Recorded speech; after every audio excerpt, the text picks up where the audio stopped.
welcome to this live broadcast of It's a Fandom Thing. This was something I was like, okay, it's just going to be Carla and me talking about Bridesmaids. One second here. 1 second. I'm getting a.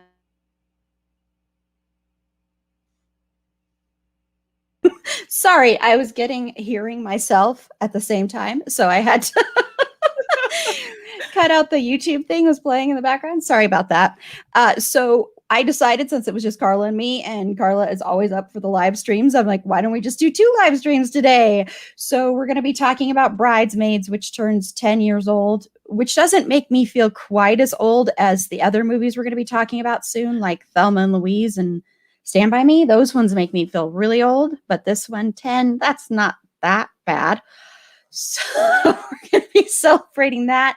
Also, heads up, later tonight, in about 8 hours, we are going to be discussing the new Zack Snyder movie, Army of the Dead, which I don't know if everybody, we might spoil it, we might not spoil it. I haven't decided yet because it's kind of hard to talk about a movie for a long time without spoiling some of it, I think. But that should be a lot of fun. So hopefully people will tune in then.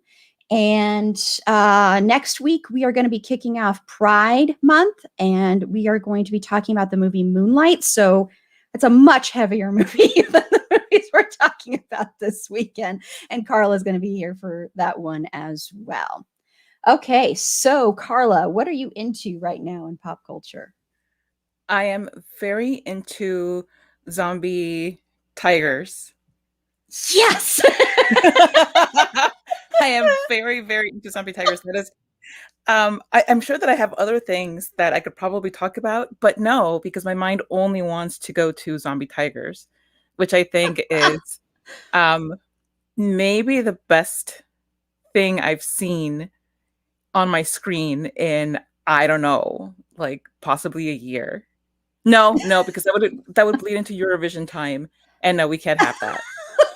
That would bleed into Eurovision time.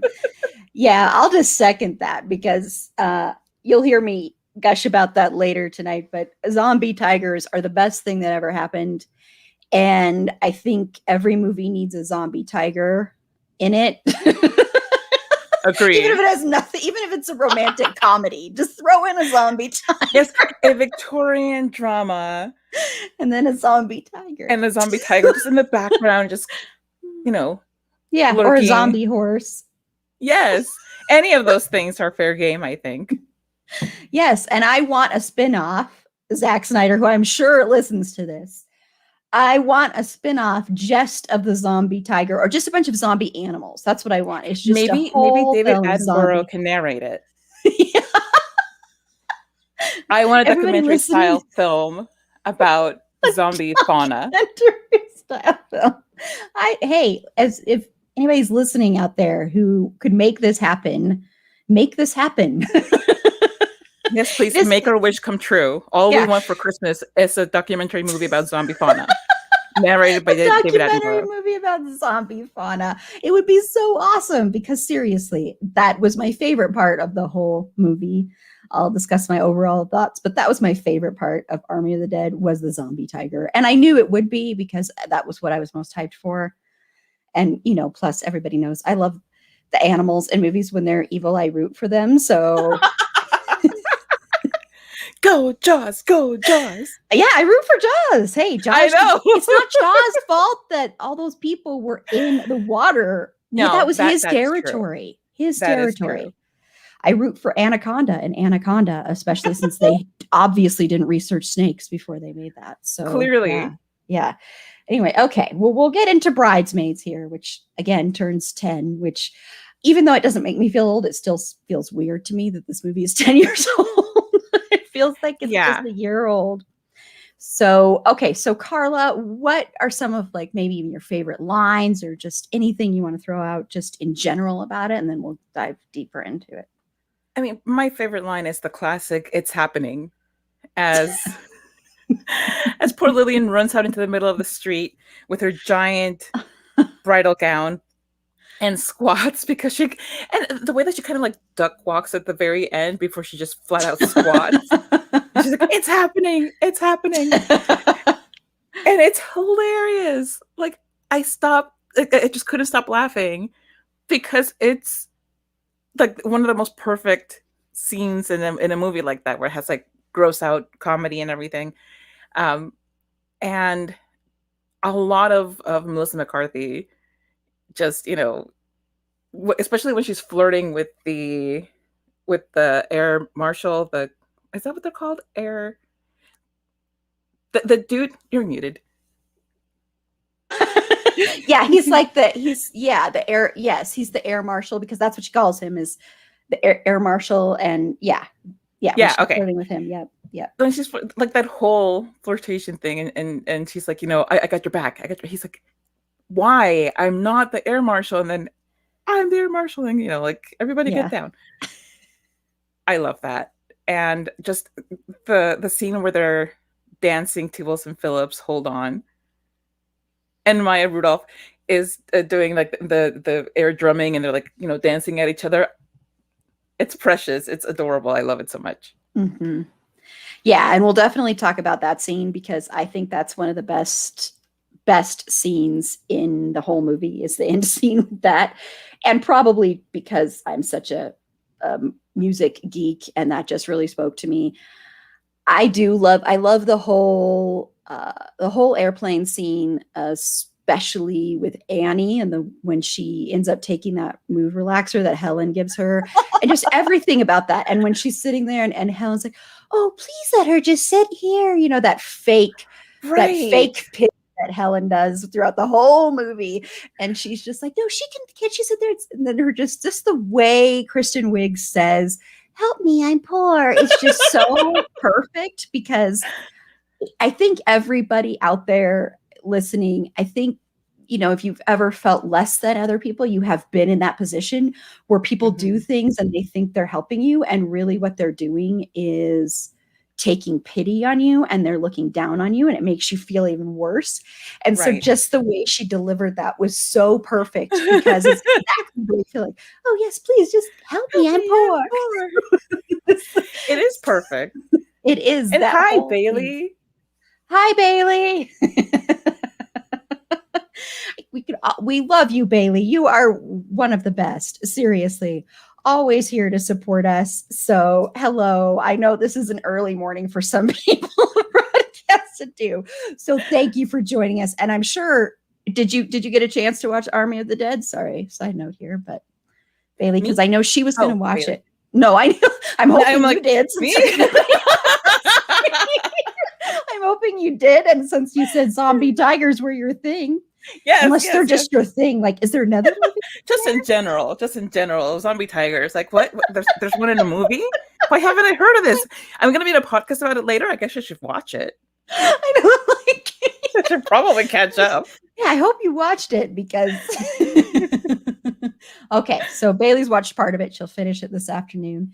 And I Okay. just want you to know, though, before we dive any deeper, that I came in full Saturday theme, Saturday suburban mom theme, with my hair in a bandana because I've Like, been what's like cleaning, and a bunch of half folded laundry sitting here next to me.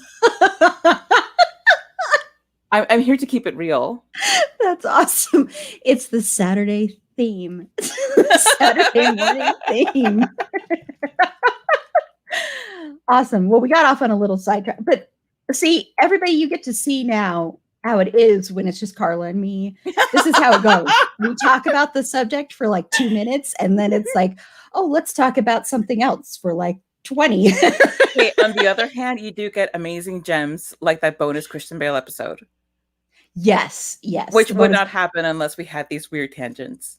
Yes, that's very true. And Christian Bale wouldn't have become our podcast mascot if it wasn't for our tangents, which, too bad we're not doing our bingo card during this episode, Right. because we already had a couple. So we already would have filled a bunch of them. So that's another heads up for people. If you tune in tonight, and I'll be posting more about it, you can have the chance to win a 100th special anniversary. So like 100th, it can't be, because Supernatural's not 100 years old. So It's like it's a special supernatural edition of this magazine, and Aaron A had an extra one, so we're giving it away for whoever gets bingo first. So we have these random generated bingo cards, and it'll be stuff like if we say Christian effing Bale, if I say George Clooney, if Carla mentions Eurovision, If which we're Carla going to does be an talking. accent. Yes, if Carla does an accent. Which, see, if Christian Bale and Carla's accent, that's two right there. And so I don't know how some of these will come about during Army of the Dead, but you never know. So during this one, they probably actually would have had more chances. But Well, this was the dry run for anybody who was practicing their bingo game. yeah, if you're practicing your bingo game, which I'll get a picture of that up in a little bit here. But anyway, okay, so we'll go back to the subject. And Bailey's excited about the bingo card. Yes, I'm excited about it too. So, yes, so this will probably be a tangent filled episode, as you can tell already, because it's Scotland. So, this is how it goes with us. So, yeah, so that's my favorite scene, definitely the airplane scene. Bailey, I want to know if you have a favorite scene. So, go ahead and just shout out there, or if anybody else joins in and they catch this part, go ahead and shout out your favorite scene there. So, let's go ahead and talk about, because this a lot of what Bridesmaids is about female friendship, of course. Because I mean, you really don't even get to know, because yes, it's about Lillian's getting married, and that's kind of what kicks off the story and kicks off all the insecurities in Annie. And of course, it's about that. And of course, there's a love story for Annie, which we'll get into that as well. But really, this film is all about female friendship. And what do you think the film is saying overall about women and how women get along together and all the different facets of our friendships? I think it says a lot about a lot of things about women. It says one of my favorite things about this movie is that it came out at a time when we're getting just a slew of bro films, where it's Mm-hmm. it's kind of the adult versions of the coming of age, um, boys and frat houses kind of genre. So we're getting like Wedding Crashers and other things like that, where guys just get to be ridiculous and goofy and do awful things, and with the only consequences that they may have a rift in their friendships. And that's something that I think is wonderful about Bridesmaids, is that we get to have the gross out humor and these women doing absolutely ridiculous things to each other and to other people. um, And I mention that in particular because Annie is not very much of a grown up. She's not, uh, she starts out the way that a lot of these bro film dudes Mm-hmm. do, where she's had a lot of recent changes in her life. And she comes into this film, she's like depressed and using sex as a kind of, scratching post to ease her feelings of inadequacy, which are only then compounded by her awful sex buddy. Um, Oh God. but she's yeah, but she's working a job that's not great and that she's not great at. She's about to get kicked out of her apartment. So she has like all of these components that are not usually, or at least at that point weren't usually, what we saw in film portrayals of women, particularly the protagonist. It might be like the screwed up best friend that who is on the side that the protagonist, who has her life put together, helps out. Mm-hmm. But so when it comes to what it says about women, it's that women also go through stuff and they also deal with it poorly, and that it can be funny, and that there's no reason to turn this into like some tragic dramatic movie where there's like a violent score and some weepy breakdown. And no. And then as far as what it says about friendship, that friendship also has its highs and lows, and it has its Mm-hmm. rough patches. And any of the rough patches that Annie encountered in her friendship with Lillian were of her own making, because i I really think that Lillian had a lot of patience for Annie in this movie.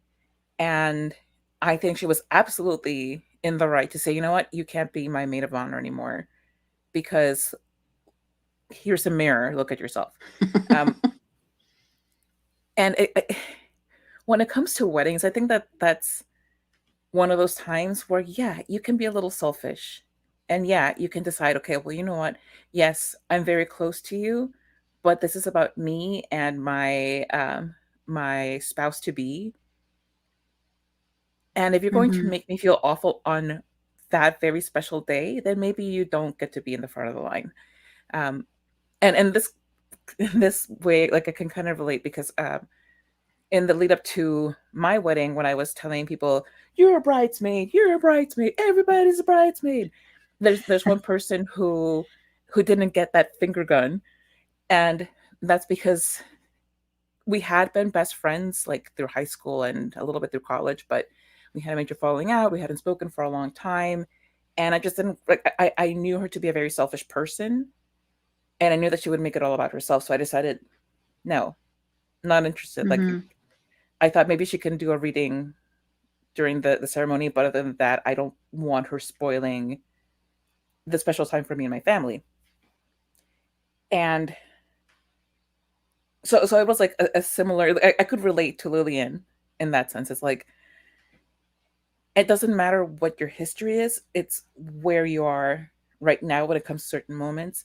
And Annie was in a place where she could only be selfish, and it's not because she was a bad person. She Hmm. wasn't, and a lot of the times it was because of the sabotage by Helen, but she didn't have to play into it so hard.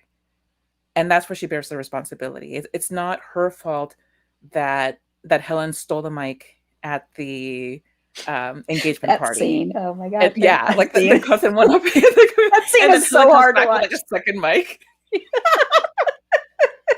It is hard to watch, but it's also like hilarious. It is. But Annie didn't have to play into it. She felt insecure about her relationship with Lillian, and she let that lead instead Hmm. of making it about Lillian because it's a party for Lillian and her fiance. It's not a party for you and your feelings, Annie.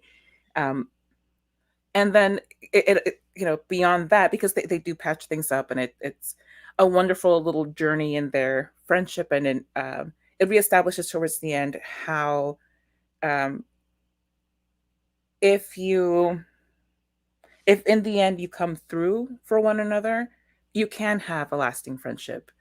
It doesn't have to end just because people grow and change. A lot of the Hmm. times it does. And you know what? That's fine. It's fine to Hmm. acknowledge, look, this journey has come to an end for us. Let's cherish our memories and then move on as the people we've become. But it doesn't have to be that way. And it's not always how that works out. Um, but you can also gain new friendships in your life. And uh, realizing that these people that, maybe you may not have been close to at another point in your life, you can come to appreciate them, and you really, if you open your heart, you can develop friendships in adulthood. Because I think that's one big complaint that a lot of people have, that it's really hard to make friends in adulthood, because it is. But I think a lot of that is often because we become kind of cemented in this idea of what we want in a friend, and we model that off of what we've had in the past, not where we are in the present. um, and then bringing it back to the theme of women, accepting who you are, where you are now, is very important. Um, because I think a lot of the times we're caught in this trap of, and I can't walk out of You've been watching a movie set in Vegas. Okay. yes, you tell. With Elvis song.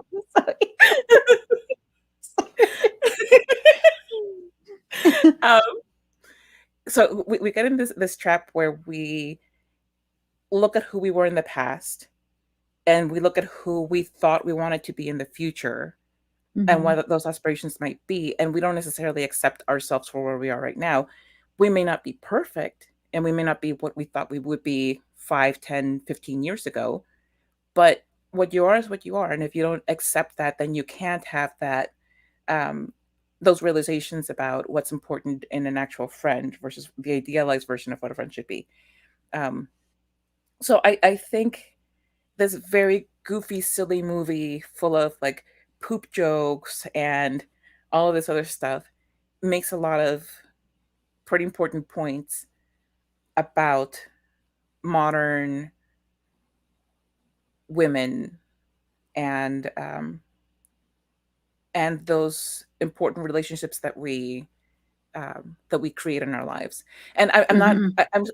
I'm pointedly leaving out the the love interests because that's not really what I think the movie is about. Like they No. happen to be there and there's some cute interactions and some funny interactions and that's great, but it really is mostly about Annie coming to terms with where she is in her life, Mhm. with where she thought she would be versus where she is, and where Lillian fits into this, and her own insecurities about um,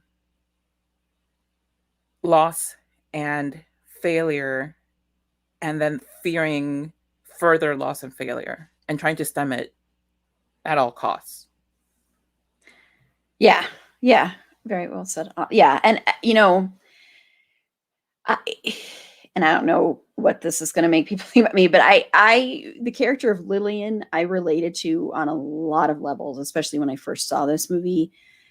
And this movie made me cry. It still makes me cry. I think, especially in the end, I really just, it's hard not to cry at that final scene because I know what it's like, not necessarily maybe the envy or the jealousy, but feeling like everybody in your life and everybody around you has it together and they have a plan and they have success and they have a partner and they have this and they have that and they have um, more money than you or they have more this than you or they seem to be more together than you and you're the same age as them but they seem to be a lot older than you, and I've struggled with that a lot later in my life. It wasn't so much, well, it was throughout my life, I think, on and off.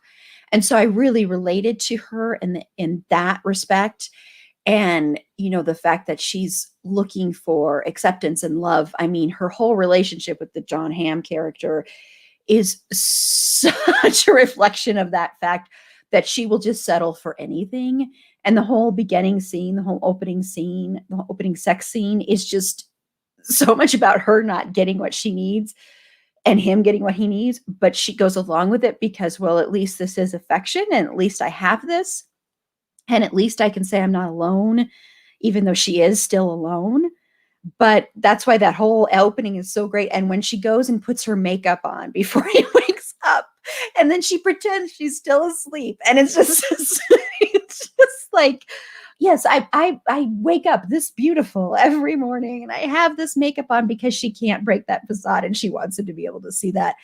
Yeah, it's just it was a very, very emotional experience watching this movie, which I know sounds weird because it's such a raunchy at times comedy, but I think that's why it's such a great movie. That's why I love this movie so much because it's so real and honest, even with the scenes. I honestly, to be quite frank, I'm not as big of a fan of the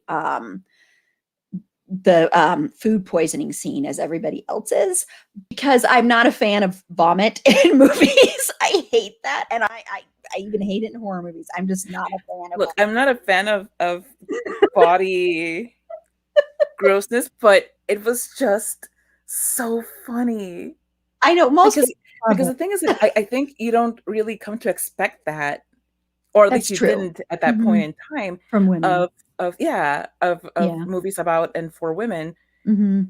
and yet here it is, and it's as gross as those boy movies, Mhm. and they just go full out. They go full out in every last bit of that, and that to Yeah. me, like I'm not a fan of seeing people spew, but I am a fan um of accepting that women do sometimes have stuff coming out of them that's It does happen. unseemly. Yeah, that It it does does happen. happen, and that it's funny too when women do it. It's the whole concept that women aren't or can't be funny, that women can't do physical comedy. Mhm. It is beyond ridiculous. Well, and I think the other thing is that you would see, it would have to be the fat woman or the unattractive, the quote unquote unattractive or the quote unquote fat woman that would get those scenes before this. And so here you have these really beautiful, attractive women. I mean, getting these scenes that Helen, of course, doesn't, because Helen didn't eat the food, but it was mainly her way of showing up. Annie, but yeah, I think that's what's nice about, even though didn't like watching it, that's what's nice about it, is you have the attractive women having that.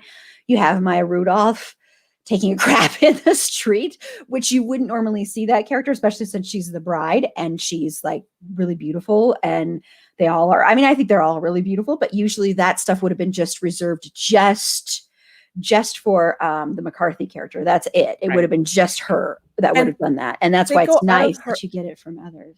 Yeah, and they go out of her way to make her quote unquote unattractive, because they put her in like the clothing that she wears in the film. Her hair is just kind of greasy and in a bun. She's not wearing makeup. And this is all to uglify her. And she gets to be uglified because she is the one who maybe wouldn't fit in a sample size. And it's like, not to jump around or anything, although honestly that's our jam. But the one really, well, one of the really awful things in this movie is this fat phobia and this need to make the fat girl the ugly girl and the annoying one, because she gets all of the most annoying lines and parts in this movie. And Melissa McCarthy is hilarious. She's really a comedic force. If you've watched any of her stuff, but I'm thinking specifically right now of her appearance on Saturday Night Live, where they have like this dream boarding group, and they're all like doing their dream boards, and hers is just hilarious because she talks about like revenge, and it's like, and and I also have yogurt. But she does comedy really well, and yet they kept insisting that, okay, yes, you're funny, but you're also fat, so that's where the funny comes from, right? Okay, cool. So let's also add in all of this other stuff, and it's just really awful. Yeah, no, I agree. And yeah, Bailey, I just want a couple of things that Bailey is. I haven't watched Marvelous Mrs. Maisel because she said that might, but I wonder if that's a shout out to the morning after scene. Have you seen Marvelous? Okay, so I can't comment on that, but maybe it is. If you ever get to watch this movie, which unfortunately it's only on Peacock right now. It was on HBO Max, but it's not there anymore. But I do recommend watching this. I think it is one of the best out there. And yeah, Melissa McCarthy. I didn't watch Gilmore Girls, but she's really pretty in a lot of things. She's in this movie. This again goes to my theory that I think comedians are some of the best actors around because they do drama so well too. And she was in this movie with Ryan Reynolds called, oh my gosh, I think it's called 9 Lives. I'll have to look it up. And she's so good. It's not a comedic character at all that she plays in there. And she's really good in that one. And also in, how am I forgetting the name of that movie? I'll look it up while we're doing this. But the one that she was nominated for, and frankly, I think she should have won for. I can't remember about the author who embellished and stole all this, stole the rights from the other books. I'll look it up and then I'll say it. Sorry. It's very, very good movie, I think. I think she's just absolutely excellent in it. But yeah, that is very true. They do that in here. I think in the end, when she's the bridesmaid, when she's one of the bridesmaids and you see her dressed, she looks really beautiful. And this is really the movie that I think, I know she was in Gilmore Girls, of course, and other things before, but this is really the movie I think that catapulted her to fame, was in this, of course. And of course she was like nominated for this movie and it was this big thing.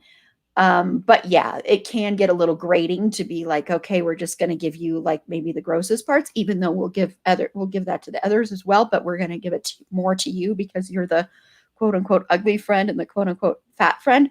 But I will say, even though they did that, one thing that I did appreciate was the fact that she was never excuse the barking of the dogs.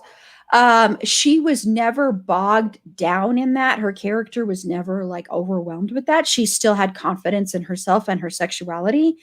Hmm. And she Yeah. still was like, I'm going to still make a pass at this guy. I'm going to still say, hey, let's join the Mile High Club to this complete stranger, who, of course, if everybody doesn't know, that's Melissa McCarthy's real life husband. If you didn't know that, I didn't know. yeah, that's her Oh, real that's life hilarious. Oh husband. my gosh. Yeah, and they like write stuff together. They do all sorts of stuff together. Oh. Yeah, yeah. But I mean, of course, I mean, that's pretty cool, because usually it would just be she would get those jokes and she wouldn't get that confidence, and she'd be shown as like not having confidence around men. So it is nice that they did see that.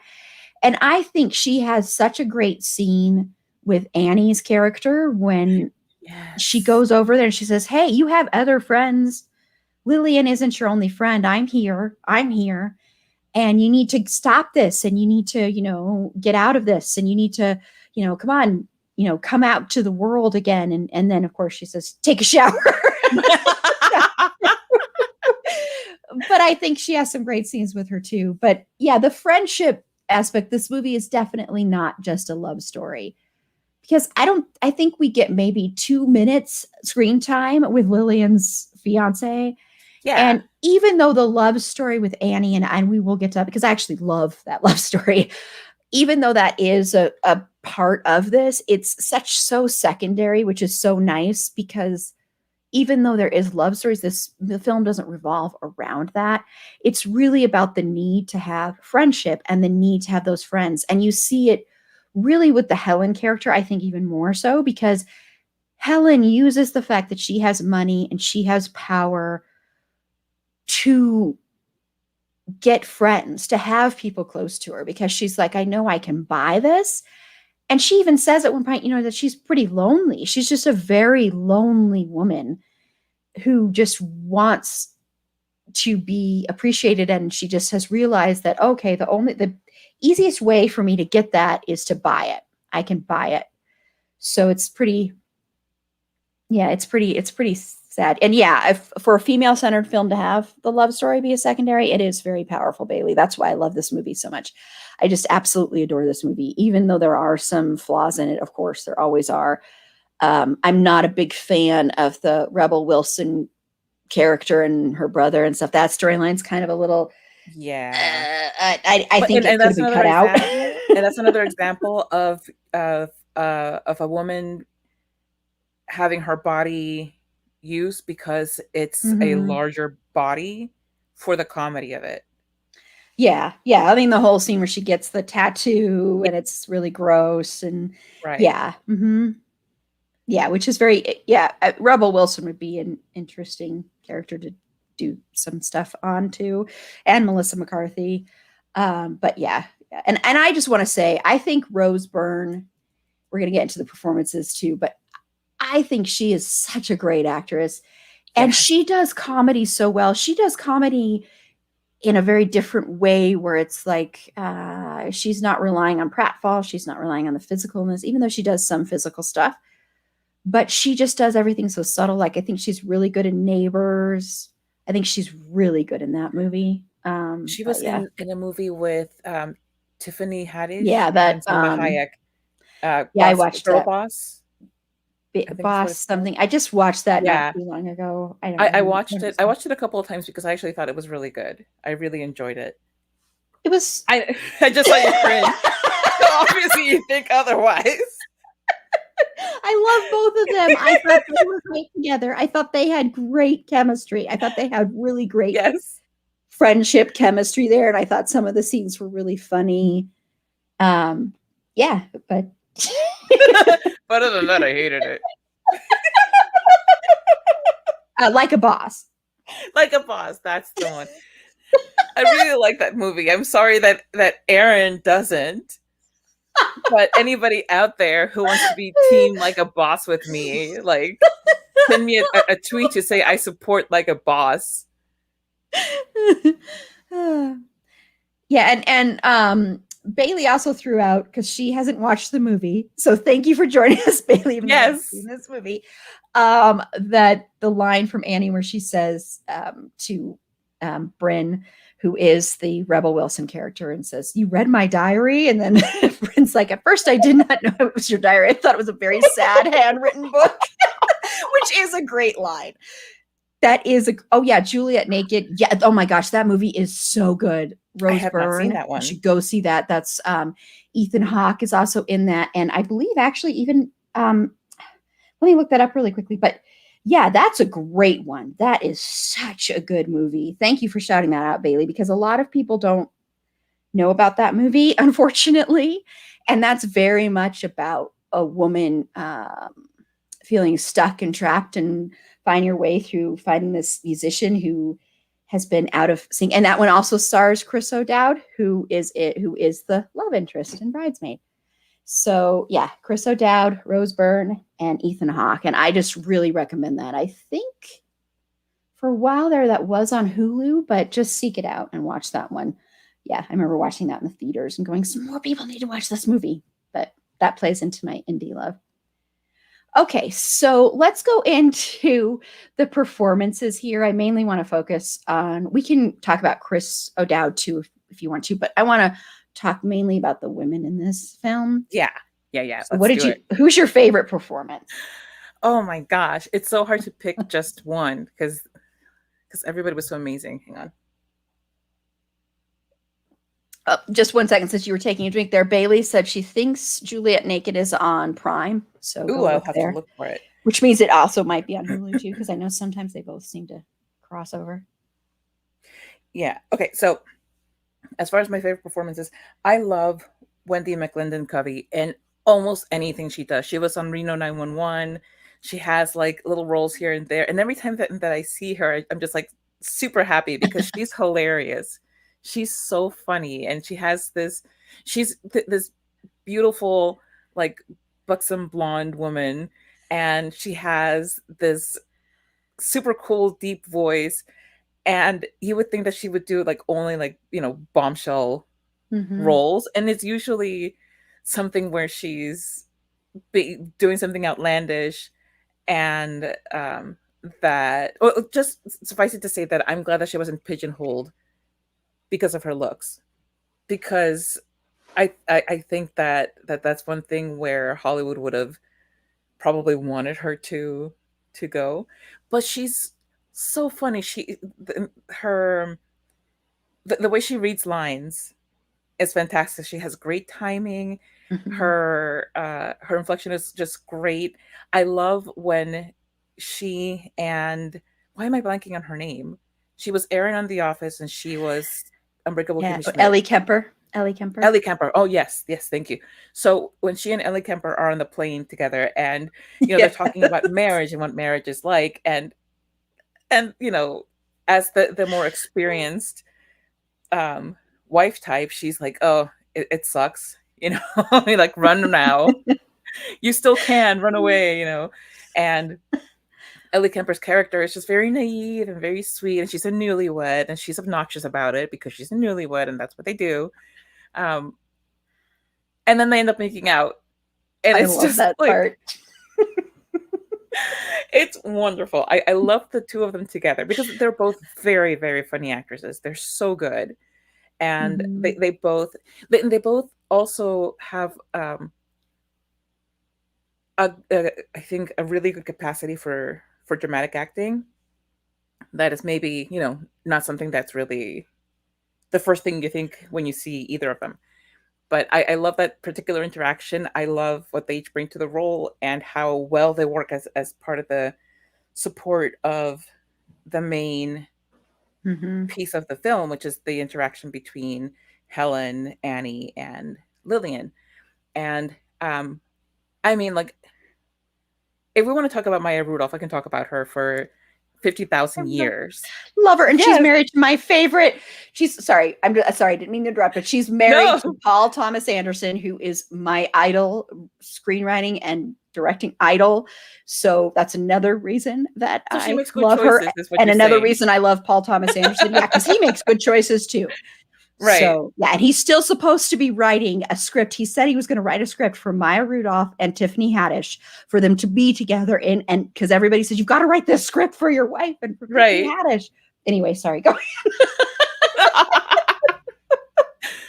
Just so everybody sees like live and in person that it's not just me who initiates tangents. It's not always Exactly. me, It's not. everybody. It's not. It's only mostly me. Only like 75% of the time. But Maya Rudolph, I mean, she can do like anything. She can do absolutely anything. There's nothing that I've seen her in that I'm like, oh, I would have been better if somebody Mhm. else was casted. No, because she's Maya Rudolph and she's fantastic. But what she really brings to Lillian is like probably the most grounded character in the entire movie. She Mhm. is the foil to everybody else's outlandishness. Um, and even in that, she's still really funny. I love the scene towards the beginning where Annie and Lillian are in the little cafe, and Annie like on purpose puts like a bit of chocolate on her teeth, and she's like, "Oh, look at my teeth," and Lillian's also like, "Oh," Yeah. and because that's exactly like a great best friend scene where you're Mhm. being silly together and doing something just like why would you do that because you're best friends and you're having fun at a breakfast like this is something that when I see it I think of my friends and that's exactly how we interact we just Mhm. take a goofy moment then we run it into a bit and then it becomes like this whole thing and it's just so much fun. But she's also I think she's very supportive of Annie. um Sorry, I'm getting into the character now. We're talking about the actress. Sorry. It's okay. It's I okay. just that's how my It brain does. works. It's like it's okay. It's natural to do that when you're talking about the performance because you're Right. talking about their performance, so you're going to talk about the character. Right. Fine. Okay, cool, cool, cool. But I think that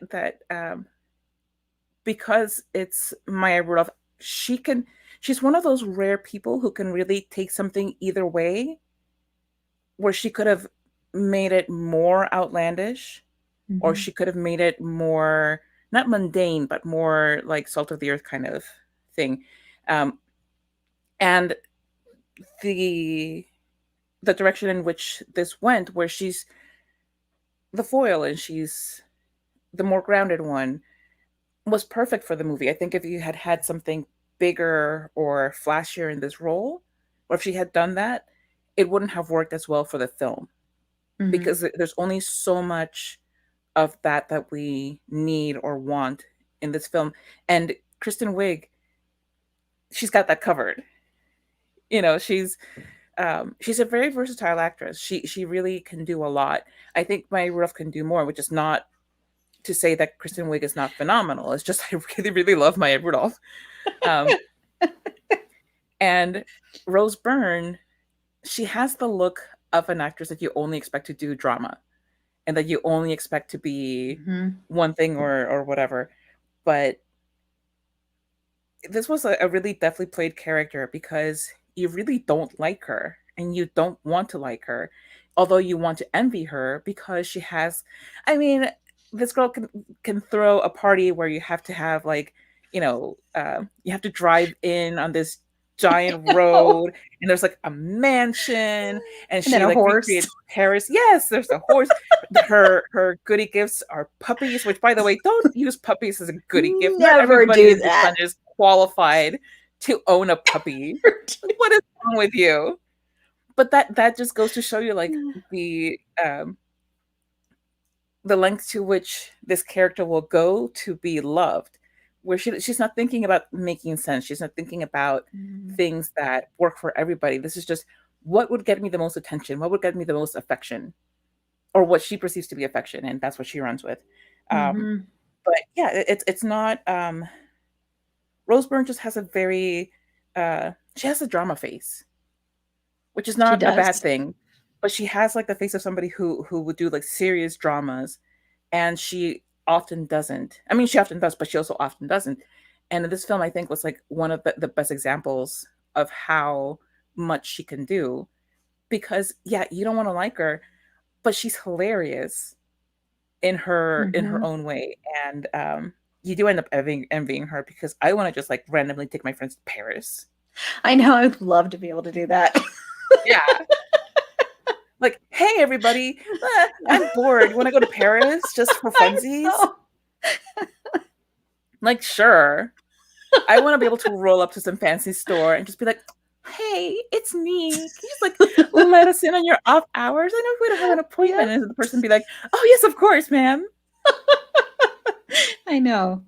I know. That would be nice. Yeah. Yeah. Yeah. I'll talk about Kristen Wiig. Um, because I think everybody in this is great. I really do. I don't think there's a bad performance in the whole movie. And I think Kristen Wiig, I just love Kristen Wiig. I think she does comedy, she does impersonations, and of course she did Saturday Night Live, so she has that in her toolbox.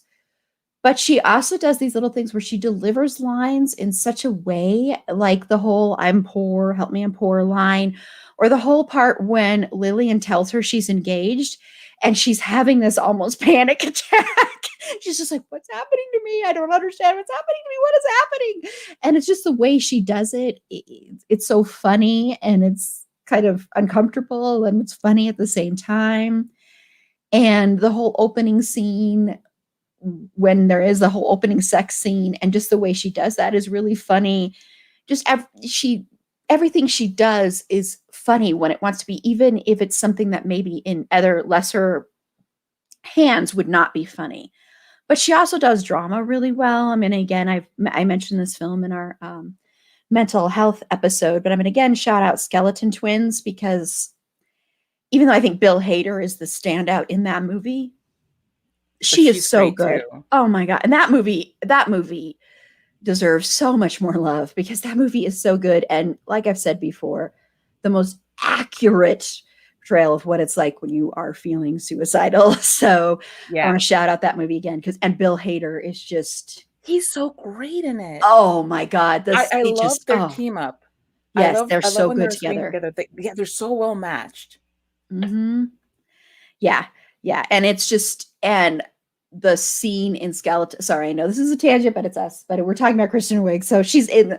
But the scene when they're singing, "Nothing's gonna stop us now," and he's like, "Come on, sing with me, sing with me." She finally sings with him, or they're lip syncing it. Go Yeah. find that on YouTube. I'll go find it while we're. I'll go try and find the link and put it here, because in the comments, because it is one of the best scenes out there, and you can see how well they both do comedy and drama. And because once again, comedians deserve more credit because they can do drama really, really well, and comedy And is isn't it so funny? hard. And isn't it funny how often it's thought of the other way around? Yep, but People it's assume that dramatic actors are so much better, more competent, more skilled. But then if you have them attempt comedy, you find out that they're not maybe so well rounded mm-hmm, in acting. Whereas with comic actors, people think that anybody can be funny. No. No, you may be able mm-hmm, to be funny with your friends. Maybe your friends think you're funny, but get a camera in front of you and like a whole crew and try to say something in a very specific way that will make something funny.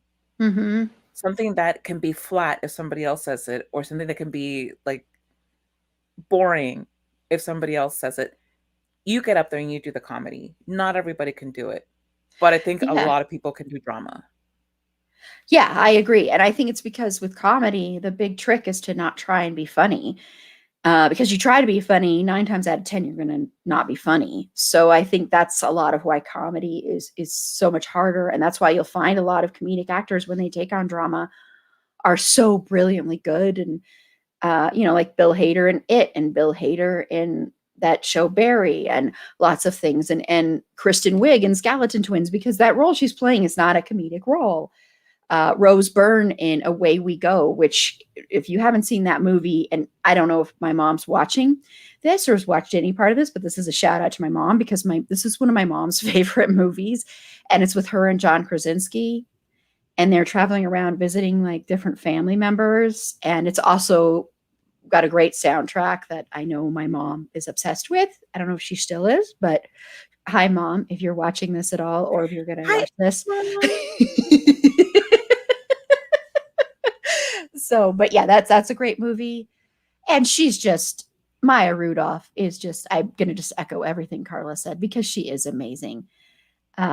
She's so great. Yeah, she's just fantastic.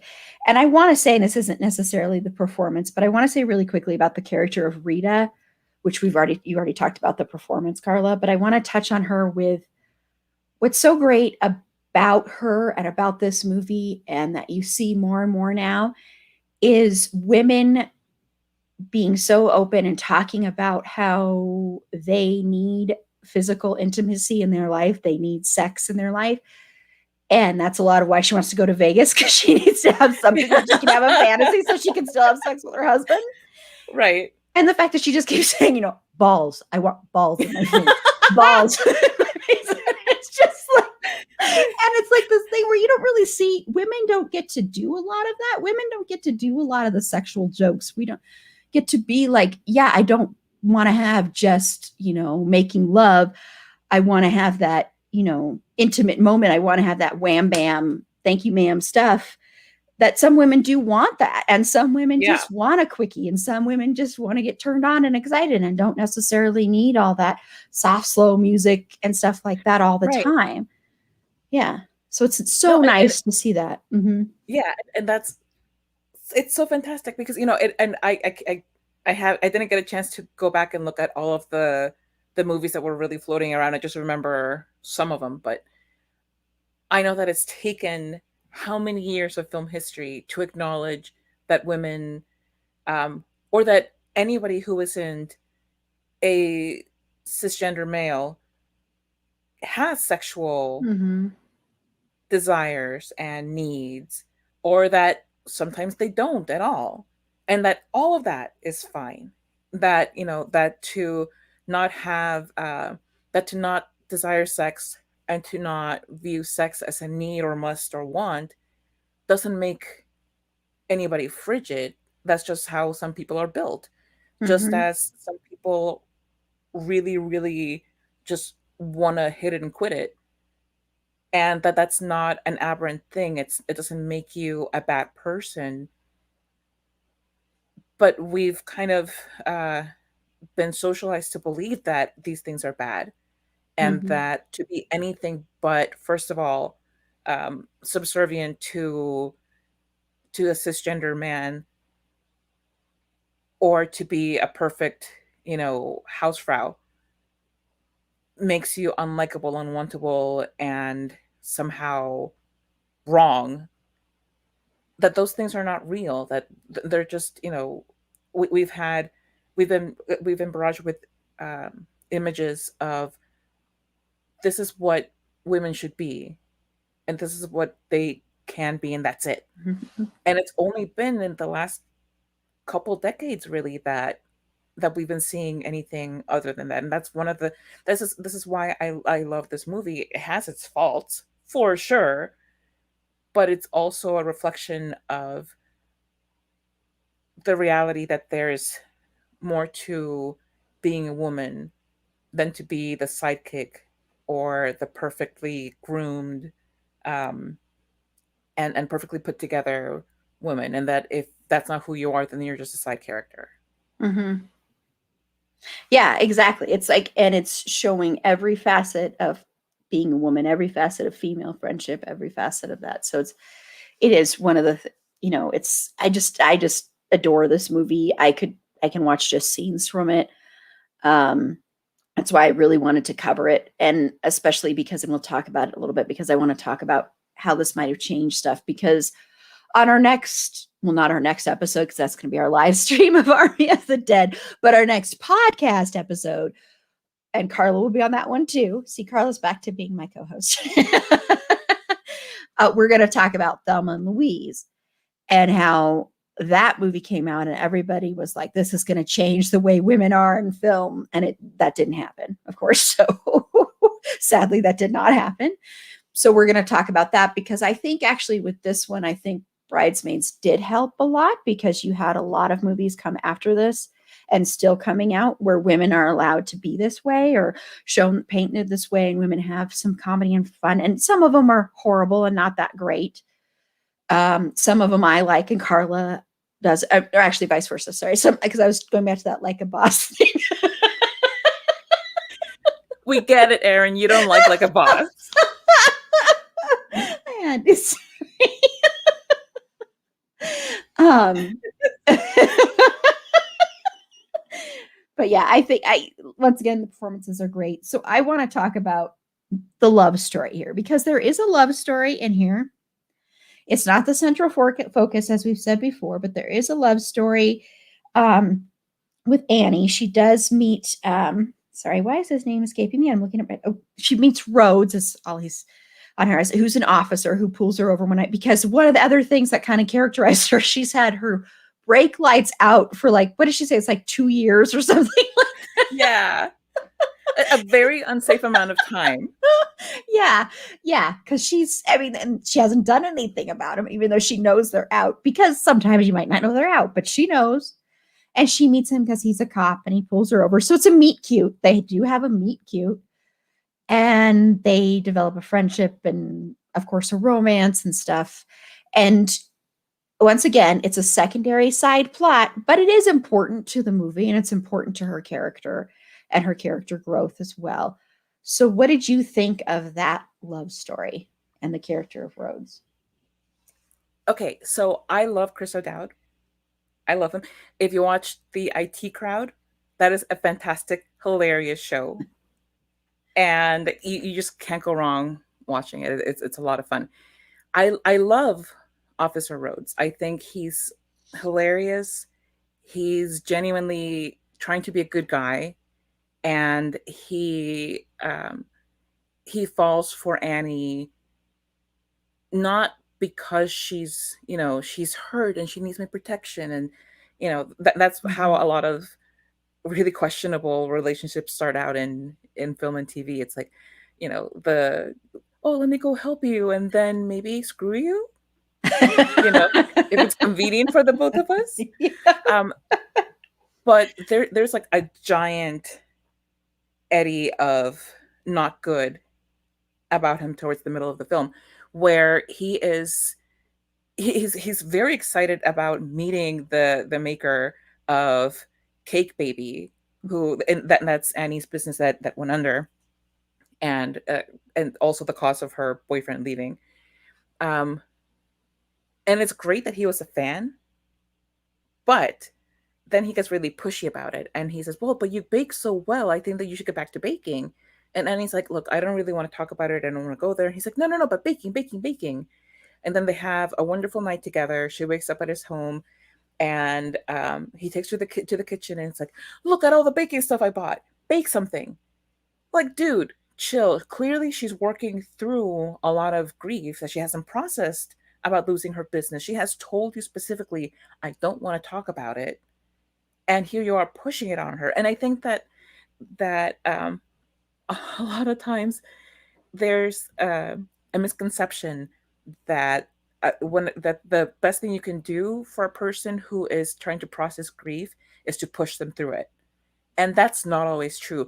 Sure, some people will appreciate a kick in the butt, and for some people that's what'll work, and that's what'll get them through this process. But for a lot of other people, that's not true. And who are you to say which way or what way works best for this particular person? It's not fair to dump um, your concept of what progress in your personal life looks like on somebody who is still actively grieving. She has like a lot of things to work through, and no, she is not handling them well. She's not processing them perfectly.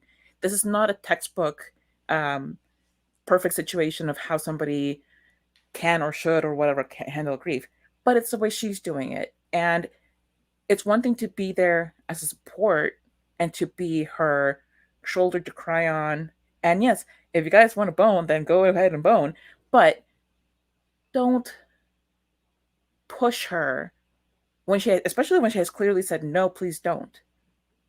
And that's my big problem with Rhodes. In every other way, he's like the perfect rom-com dude, which this is not a rom-com, but like this Mhm. portion of it is, and it's lovely and cute, and he's adorable, and he has a little accent, and he's kind of like awkward in a cute way, and he will go and fight squirrels for a piece of cake that you baked for him, and he will offer you carrots, which is a really healthy nighttime snack.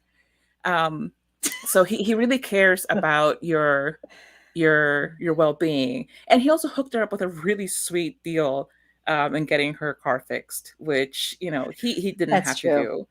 Yeah, That so it's this thing where like um where we're trying to position him as a protector and as a good mhm, guy, but I think it's definitely taken a few steps too far. And I mean, I can only imagine that this was set up to be something that we appreciate. And like, look, he's such a good guy. He's trying to get her through this grief. He's trying to bully her through it, and that's not okay. Um, mhm, and that's something that like it really bothered me. It really did. It didn't bother me enough for me to say, well, I don't like this guy. Let's drop him. Simply because he really is a genuinely good person. Not everybody's equipped to help people navigate grief. Like not everybody is, not everybody has training in that. Not mhm, everybody's knowledgeable about that. So it's not like I'm faulting him for not being a perfect psychotherapist, because that's not what he is. But just looking at it from as an observer, it could have devolved into a more toxic situation. mhm.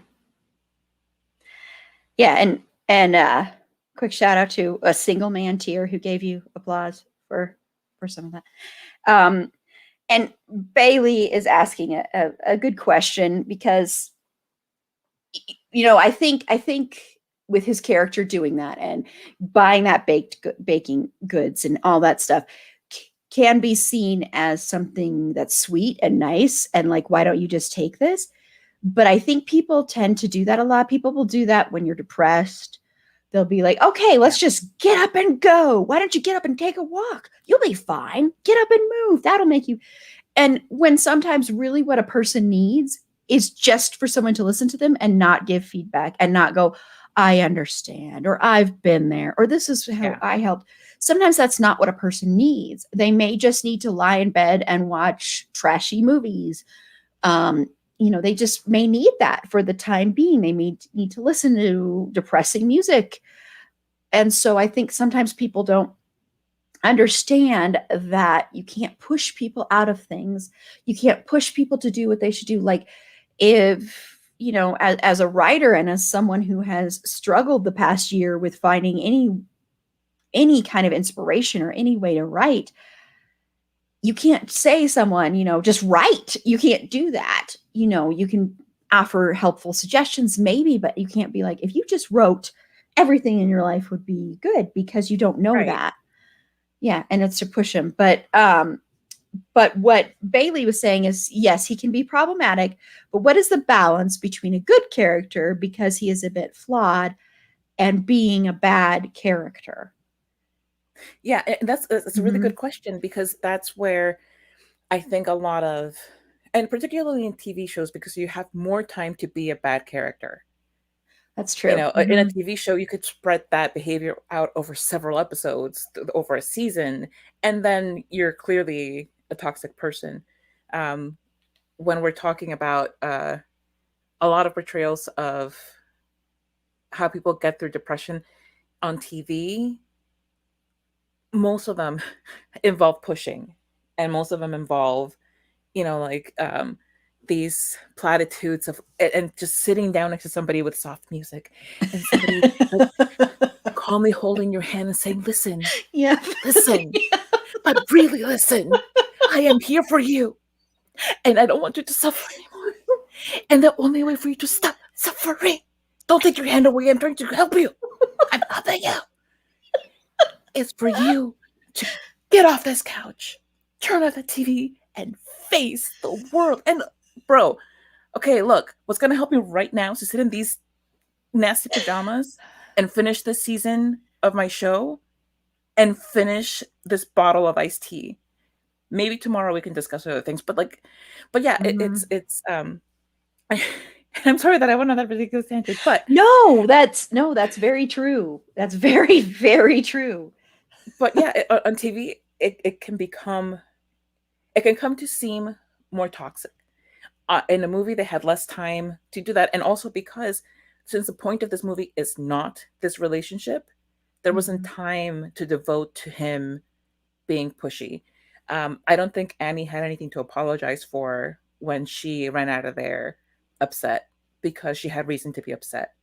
I think he should have apologized to her, which he kind of did in a way, and that was good. But it's really it's just really hard to see somebody on screen be treated that way because they're not dealing with depression in the way that you think is the optimal Mhm. way. And frankly, like, and the sad reality is that there are a lot of therapists out there who also will treat you as if you're not dealing with depression the right way. And that's just That is really, true. yeah. Um, but as far as what makes the line is that his intent was not selfish.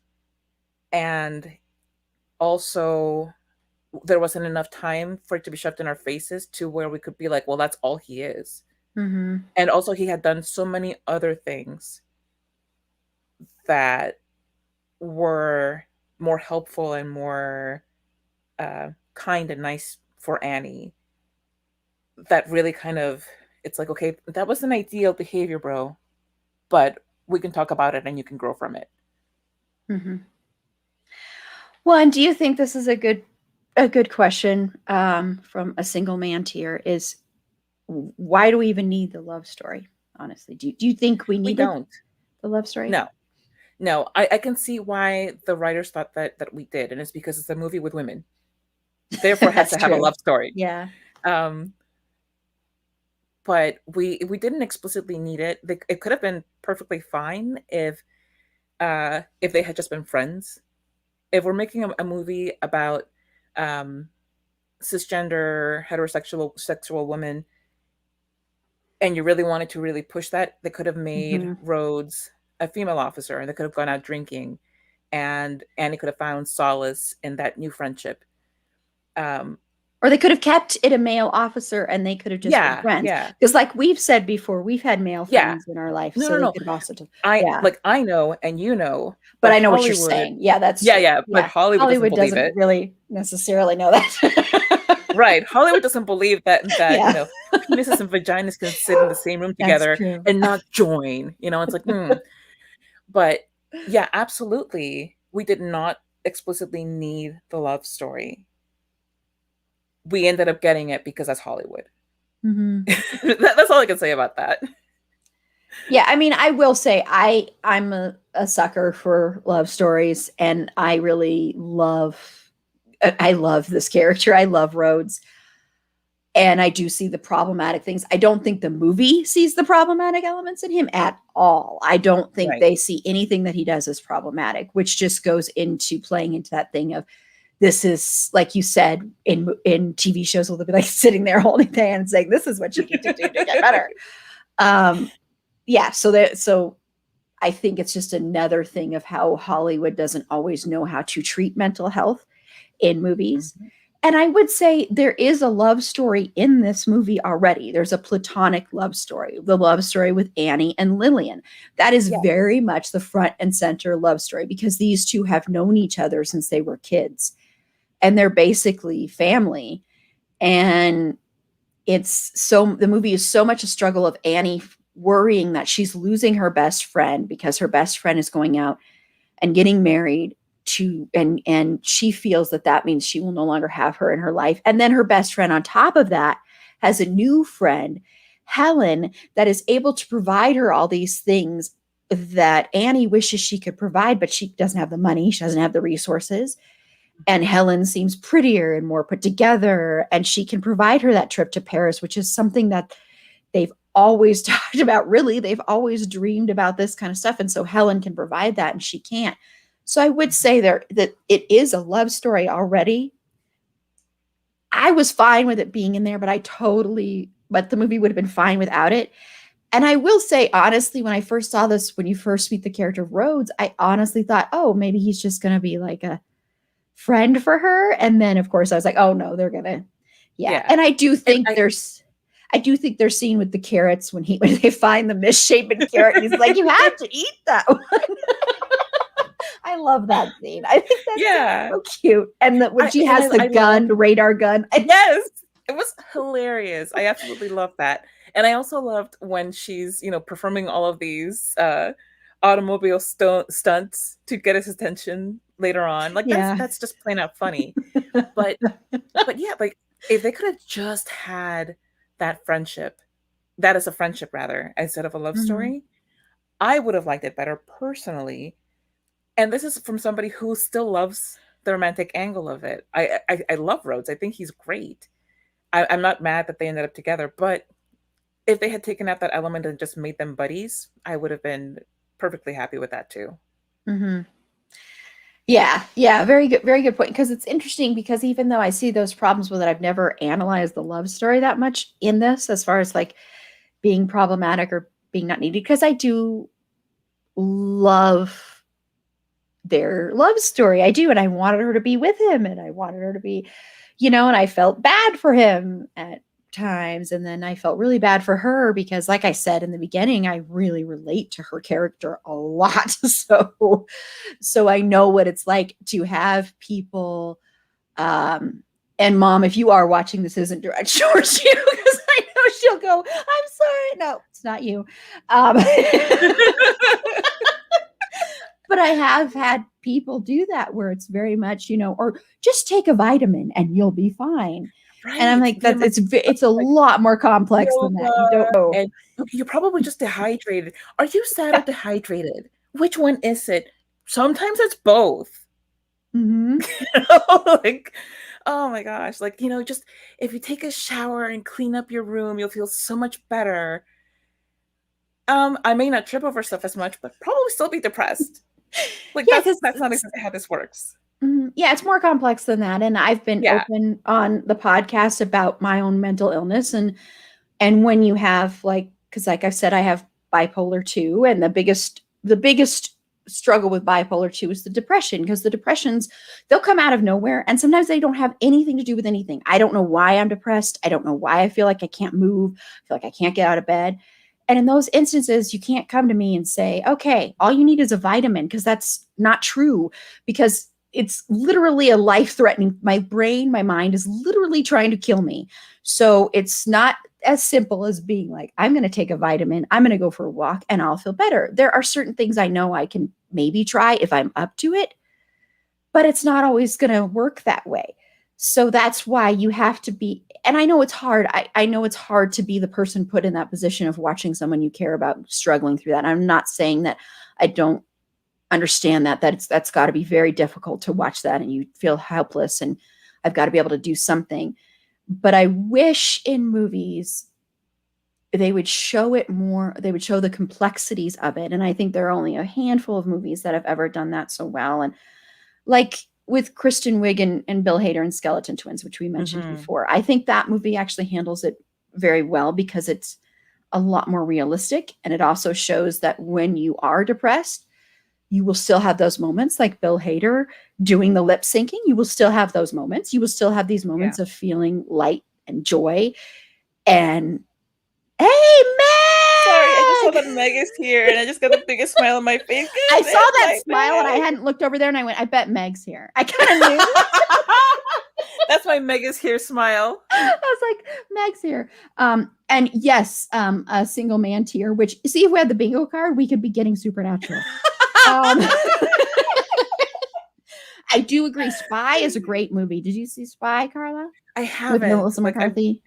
I want to see it, but I haven't seen it yet. Because that is about friendship. That's it for me. Because if it's about spies, and I go into this not knowing this, I'm going to be so upset. Bex. Okay, Bex. Thank you. But thank you, Bex. Yes. Okay. Well, I won't say anything more about Spy, but Spy is a really good movie. Yeah, I do recommend that one. Talk about platonic love story. Yep. I know, right? Meg and Carla. Meg shows it's the ultimate platonic love story. Carla forever. I was like, I know Meg's in the chat because I can tell from Carla. Just all of a sudden, it was just like, it was like this light just came over her. That was pretty awesome. I loved that. That was really awesome. So thank you, Meg, for watching. Thank you for joining us. Love you. Meg isn't going to be on for, once again. She's been on a lot, and then I really don't do it on purpose. I really promise, swear to you, I don't do it on purpose. It ends up being where we have Meg will be on a lot, like she said, and then she's gone. But she's going to be back for, I think she's doing at least 2 episodes 1 week of Pride, but it could be 3 because we're going to do a special episode talking about, since Bex is here and Bailey and Meg, I know all of you are Supernatural people. So we're going to do a special episode just talking about a fanfic, which 91 Whiskeys, which Meg and Carla bullied. They didn't really bully me. Yes, in June. Gently shoved it in your face repeatedly. So we're going to be talking about that fanfic, which I have read. I guess I should maybe read it again before we do that. Because I will say, as the biggest Dean fan that I know, one of the reasons I love that fanfic is because, as everybody knows, I'm very, very picky about how Dean is written in fanfic.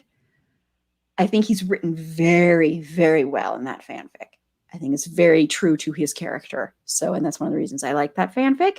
So it'll be fun to talk about that. And then, of course, when we revisit Schitt's Creek, Meg is going to be on that one too. So, hi, Meg. We are trash and 100% bullied. That's what Meg said. But Meg also See, even when she's not on, she's like contradicting me. Good God. That's hilarious. Okay. I am going to read it. I am going to read it again. Yeah. Yeah. And I did. And yeah, Dean's, when you have a Dean point of view, it's always better for me because I love Dean. Yes. Well, Meg said at least she's not interrupting. I would argue otherwise because we went on this huge tangent about Meg and Carleg. Yep, exactly. So you did interrupt in a way. Hi, Jessie. I know. We've got all our favorite people here. Thank you. Okay. Well, see, another tangent. Told you when it's just Carla and me, it's going to be a lot of tangents.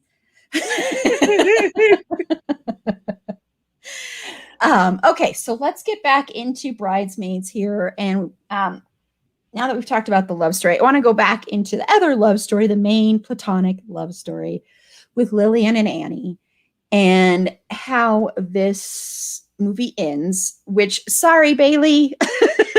Although really in this movie, I don't think it's that bad to get spoiled about this movie. Right. Yeah.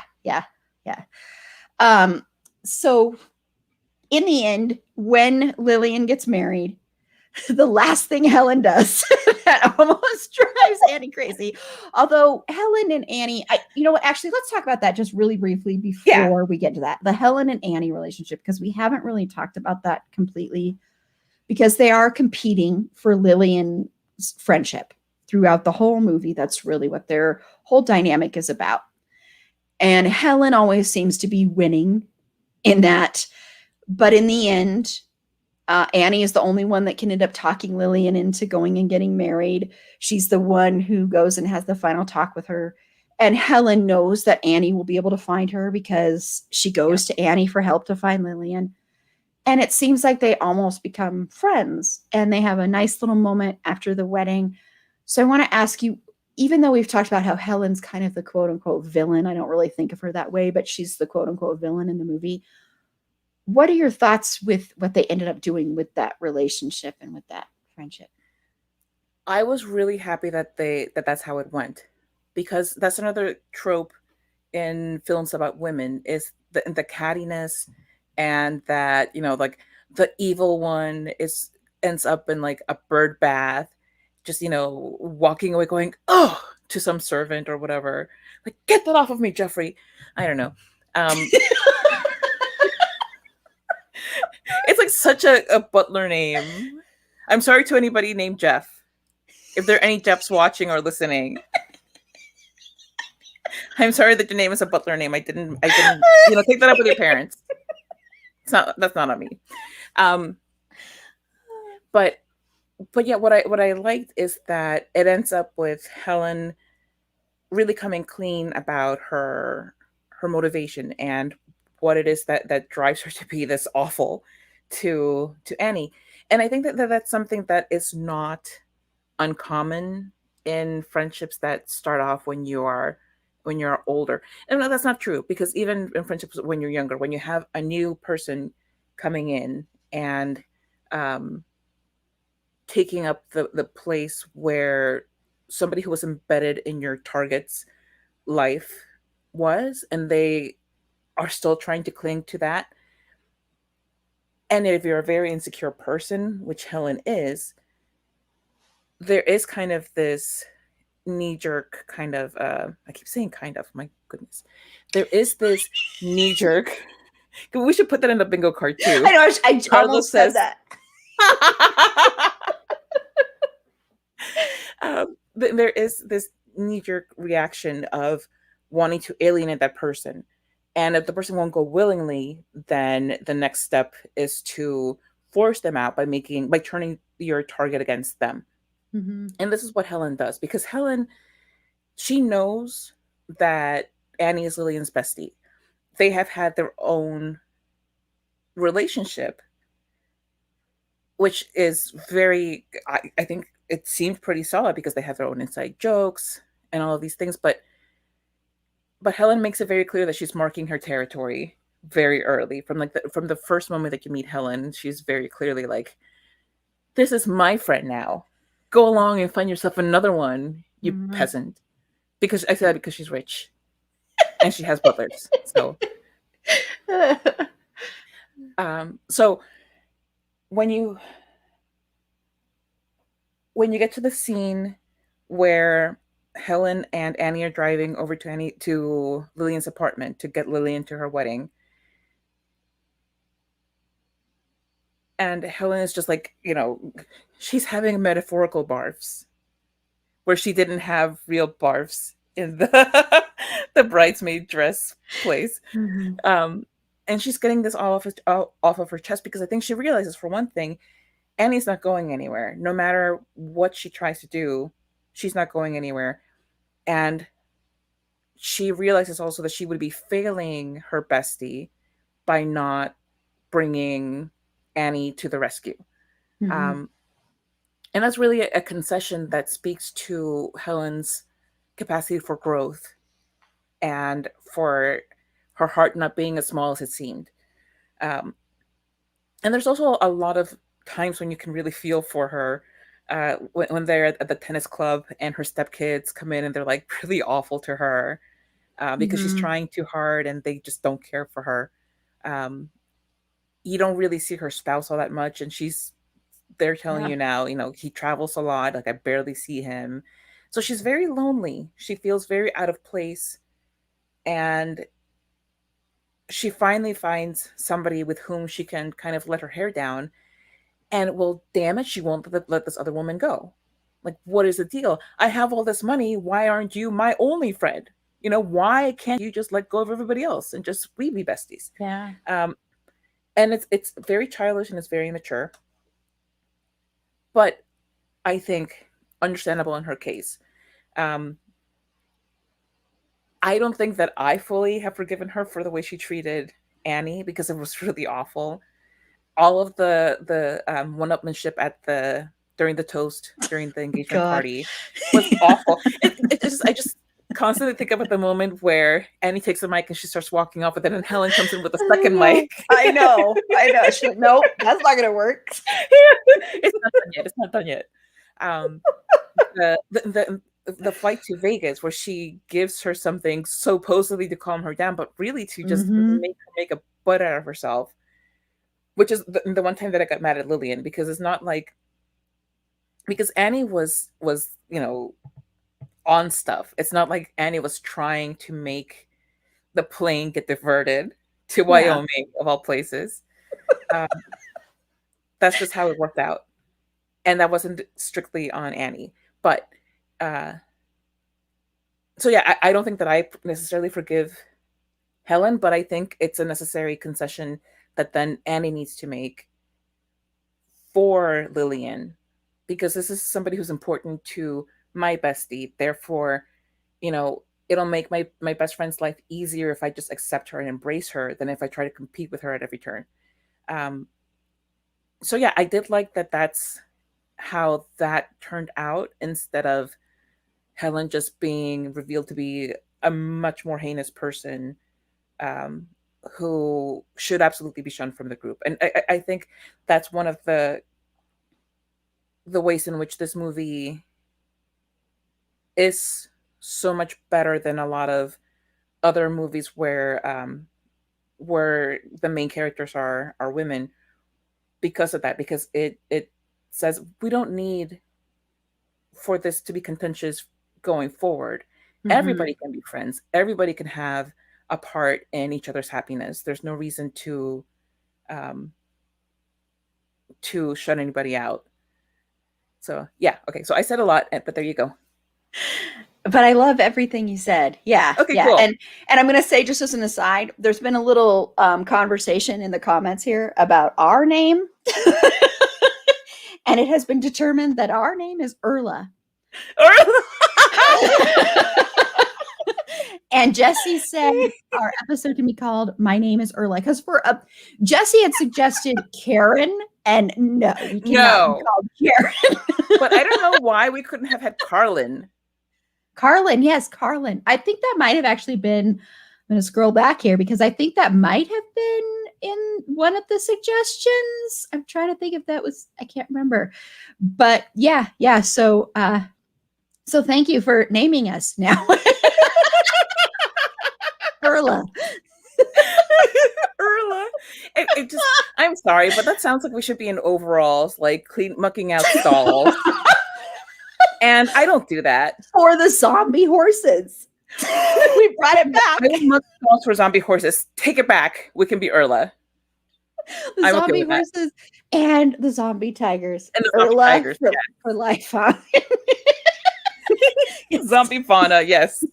Yes. The things I will do for zombie fauna. Okay. Yes, because everybody here has pretty much, except for Bailey, I think is the only one that didn't. Was that the only one that was here? I think I don't know. But anyway, when we first started, we were talking about how much we love zombie tigers and how we basically want every single movie from now on to have a zombie tiger in it. You will hear more about this tonight when we talk about Army of the Dead. But again, I'm putting it out there, okay, filmmakers, because this isn't something I would ever be interested in writing, even though I want to see it. I'm not willing to do the work, but I am willing to consume it. Yeah.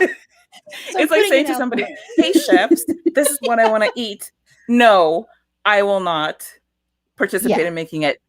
Get to it. You don't want me to participate in making it. I mean, cooking, because I just cannot cook. I can bake. It'll all be tofu. Yeah, it'll be tofu. I do. I'm pretty good at tofu because I grew up eating tofu. I actually love tofu. I'm probably going to make tofu tacos this weekend.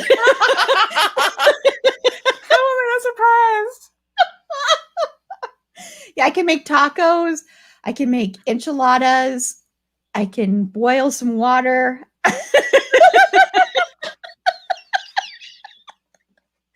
All these skills that you're bringing to the table.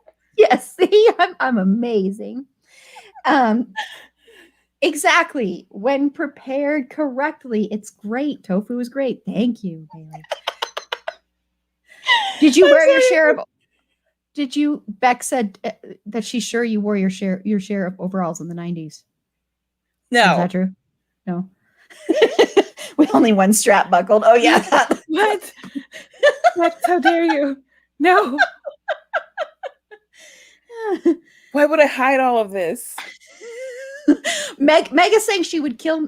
No, then you would just You would just F me in your game. I don't know if we want to use it. I guess I gotta read back because I don't know what is happening anymore. Oh, sorry. So Meg just said that she couldn't marry me in your game because I can't cook. Oh.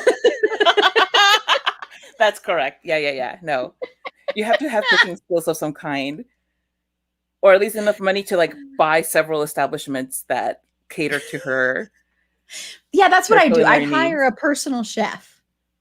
That's what I would do. But I can bake. I can Where is bake. your lakeside property? Oh yeah, that's right. I Show her need your lakes. lakeside property first. I have lakeside property. I do. I'm sure I do. Went on a little tangent again. See, the bingo cards What? would go. Okay, since we're Yes. going on this tangent, before we get into the end of the movie here, we're going to go on a little tangent here. Sorry. And I just want to make a couple of quick announcements. First of all, if you do join us tonight, we're going to have a bingo card. So if you want a bingo card to compete to win, we've got some Supernatural fans watching, win that special.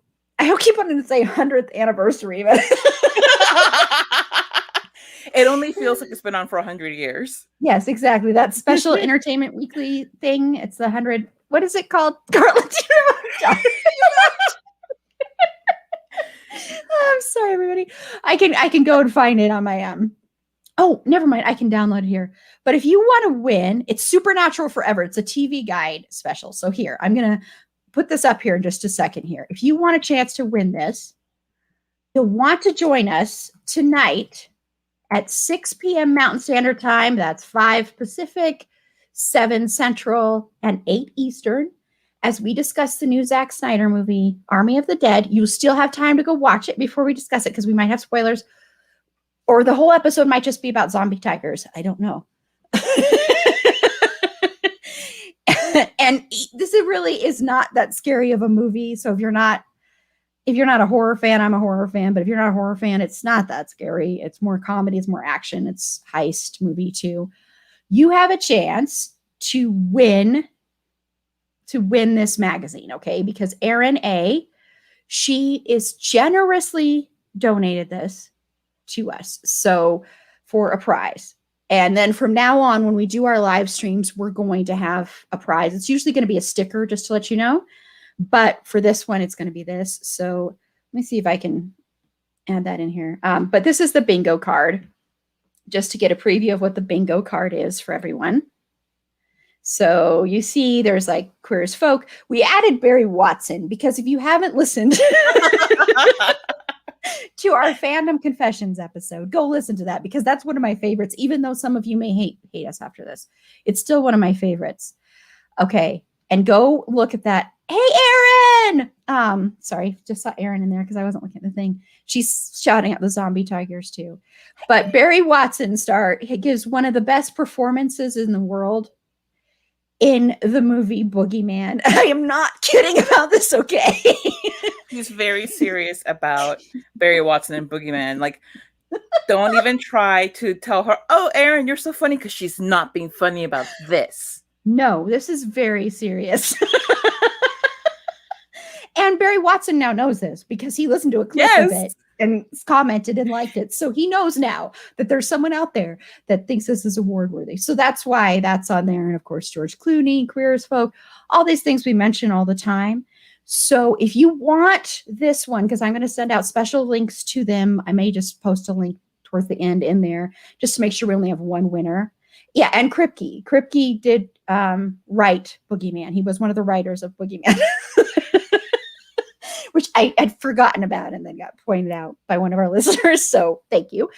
But if you want a chance to win that, if you want that, just DM us on Twitter, on Facebook, on Instagram, and let us know. And I will send you a code, 30 max, but I doubt we'll get that many, but 30 max. So MJ. Hey, MJ. So is there now a Boogie Watson fandom? And I'm going to be creating this, Boogie Watson. I like the name of that fandom because you're celebrating Boogeyman and you're also celebrating Barry Watson, Boogie Watson. And then maybe we can get him to guest and he does a Boogie Watson move. So yeah, I like that a lot, MJ. Thank you, MJ. Carla's going to do a spit take. I'm just trying so hard not to choke on my water. Jesse says tangent should be the free space. And Meg said Supernatural. I just decided to do a free space on there because there might be an episode where we don't do a tangent.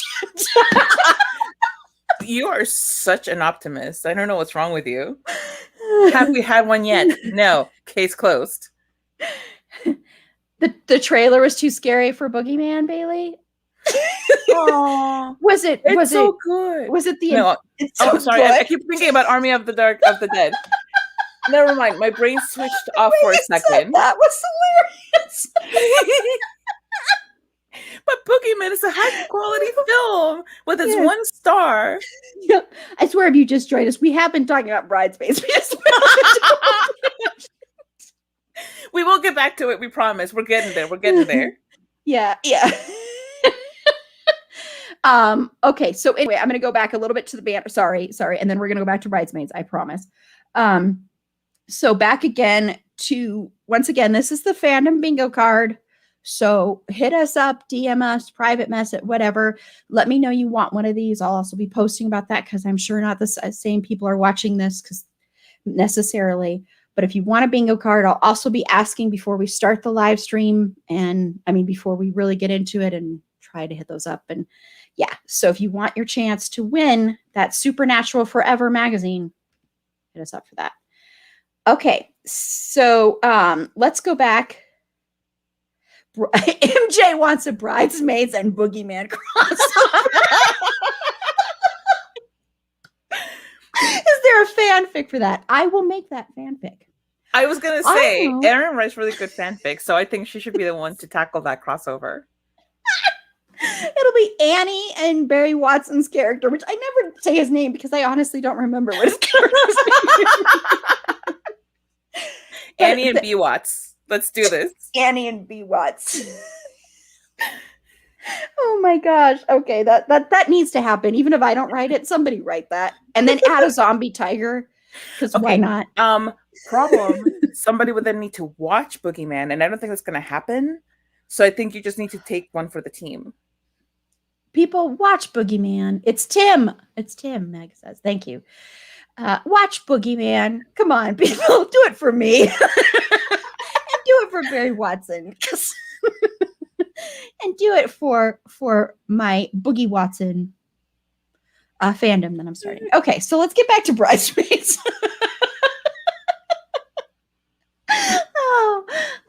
This has been fun. Okay. Okay, so I didn't really comment. I'm sorry. I didn't comment too much on the character. But we'll go, of Helen. I do love that in the end, she's not a villain. And in the end, she's actually a good person who's just lonely. And she just wants, someone to love her. And she wants some friendship. And I like that there is maybe the potential that Annie and Helen can become friends. So, and I really kind of hope that happens. Maybe that can be added in the Bridesmaids Boogeyman crossover. Clearly, yes. Yeah. And we can't, well, Erin, no, there is a copy of Boogeyman.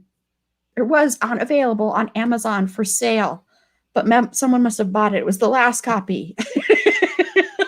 And I didn't buy it. So, I'm sorry, I failed in that, but we'll figure out a way for us all to watch it. Okay, but let's talk about the ending because yes, the acting is scary good. Yes, I'm sorry, I'm getting distracted by the Boogeyman comment. And then that you raise the zombie tiger together. Yes. Oh my God. This is going to be the best fanfic ever written. My God. I already can't wait to. Okay, we need to stop right now this live stream so that Erin can go and use her creative juices and write this fantastic fic. The Boogeyman, Bridesmaids, and Army of the Dead crossover no one ever needed, but they do. And yet, there it is. The zombie tiger they raised together. I'm just picturing. The title could be Our Zombie Tiger Baby. Aww. Yes. Okay. Bailey's going to make some fan art. I hope that's fan art for that. So, okay. Anyway, back to Bridesmaids. So in the ending, when they have the wedding and Lillian gets married, at the end, Wilson Phillips comes out and they sing, and you can see part of it in the credits too, which I actually wish we'd gotten more of that and not the sex scene, honestly. But between Melissa McCarthy's character, I just really would have rather just seen the full on singing to the Yeah. song.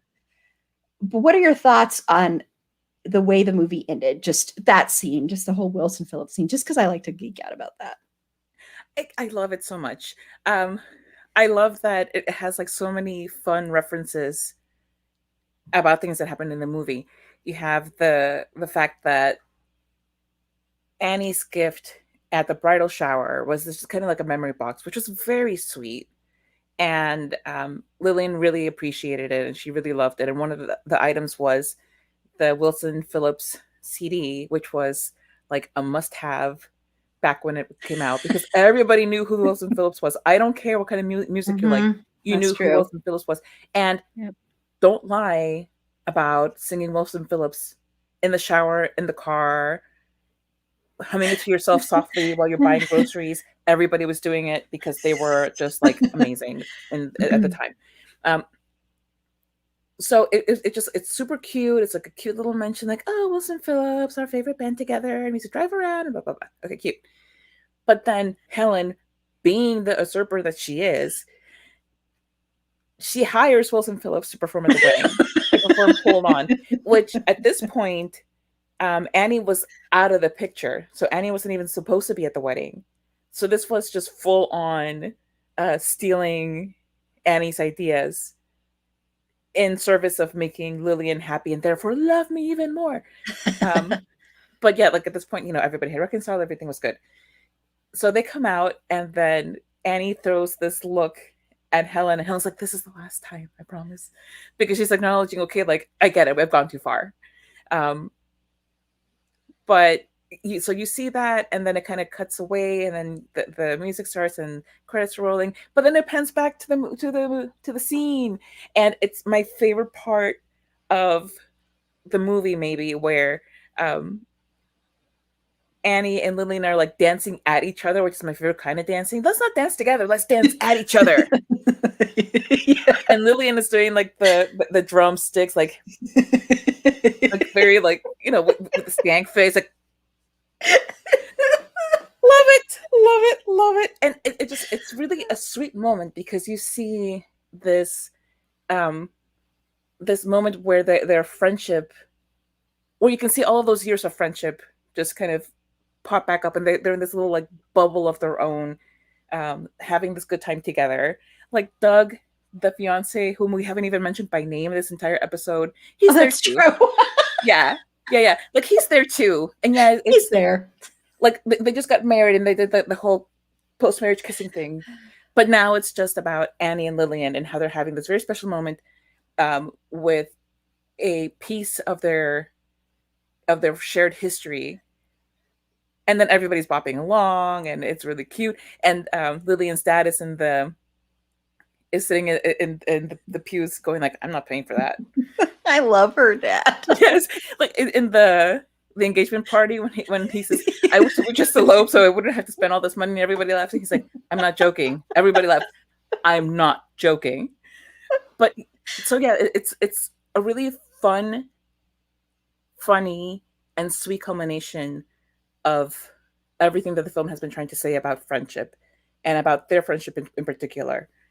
And I really appreciated it, and it was really sweet. And exactly like you said, we didn't need the sex tape scene between Megan and her boyfriend, her boy toy. Especially because for me, it just really seemed like yet another, okay, the fat girl's trying to be sexy thing, and I'm like, okay, with the sandwich, and of course, that's how she's gonna be sexy. Right? It was like that was, it kind of stole a little bit of the joy, to be frank, for me from that finale.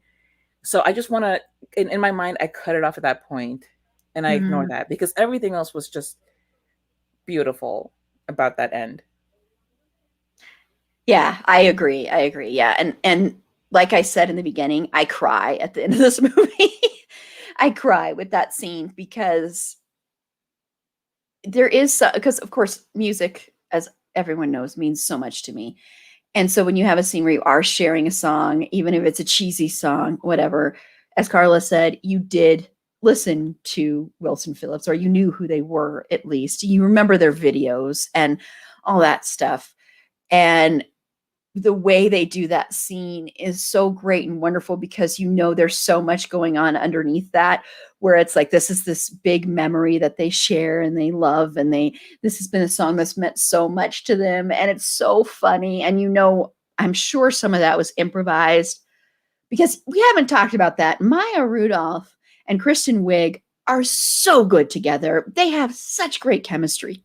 And you can tell that there's an actual, true, genuine friendship there in real life because of the way they work off of each other. It's so beautiful. So, Paul Thomas Anderson, I know that you are going to eventually write that for your wife. You're going to write Maya Rudolph, and then your wife, and then Tiffany Haddish, but also throw some Kristen Wiig in there, you know? Do just all women. Come on, you can do it. You're the best writer out there right now. Yeah, that's right, PTA. Get down to it. Make Aaron happy. Yes. And he used to work on Saturday Night Live. That's so, you know, he knows how to do comedy, and he loves music. So anyway, sorry, tangent again there. But I just want to say quickly to Bex, I have not worn overalls. Like, I remember being near one that was my size in my entire life. Yeah, no. Maybe for a costume, but even then, I don't think I would have done that. Sorry to break your heart. I wonder if Bex is going to believe that. I never wore them either. I never wore overalls either. I think here's what's happening. Okay, so check it out. I think Bex has some secret footage of me in overalls that, like, maybe I don't even remember, or maybe she has secret footage of one of my sisters in overalls, and she thinks that it's me because I am that young and dewy looking. My sisters are younger than me, so like maybe you're just confused.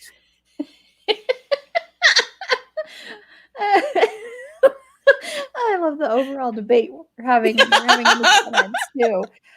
Yeah. That's hilarious. Yeah, I never wore overalls either. In fact, I don't know any. No, that's not true. I did have a friend that wore overalls all the time when we were in our 20s. Yeah. The only thing I know about overalls is that they featured prominently in the Oshkosh B'gosh commercials when I had just moved here, and I really loved it because I had no idea what they were saying. I was like, Oshkosh B'gosh, what does it mean, Daddy? Yeah. My dad was like, it doesn't mean anything. And I was like, but Dad, they keep saying it. And I was like, I don't have time for your nonsense. Oshkosh B'gosh. Yeah, Oshkosh. Does Oshkosh B'gosh, do they still exist? Well, I know that I would never wear overalls, but I did have my son wearing them when he was tiny.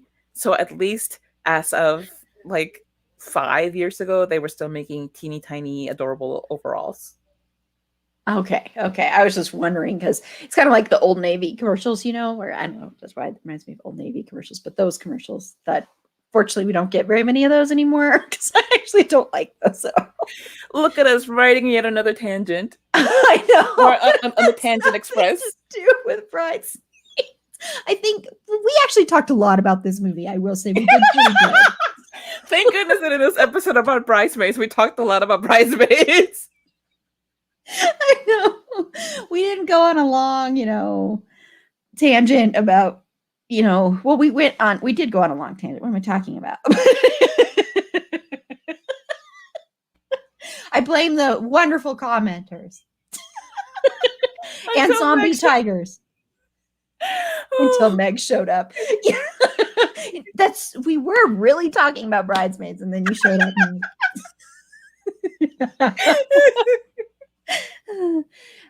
But I want us just end our talk about Bridesmaids, that we've only been talking about Bridesmaids, and ask. We talked about it a little bit already, but what do you think the film's impact has been on comedy, and especially female-centered comedies? I think it didn't create the explosive effect that I would have loved to have seen, but it did pave the way for, I think, a lot more movies in general about women that aren't strictly centered around their quest for a man. after this, we had, I think, quite a few female led comedies. We also had that huge debate, not really debate, but just like a lot of hurt bros whining. Women are funny though. Why are Oh we yeah. keep trying to make women happen? Women aren't a thing. And it's like, not only are women a thing, women are also funny.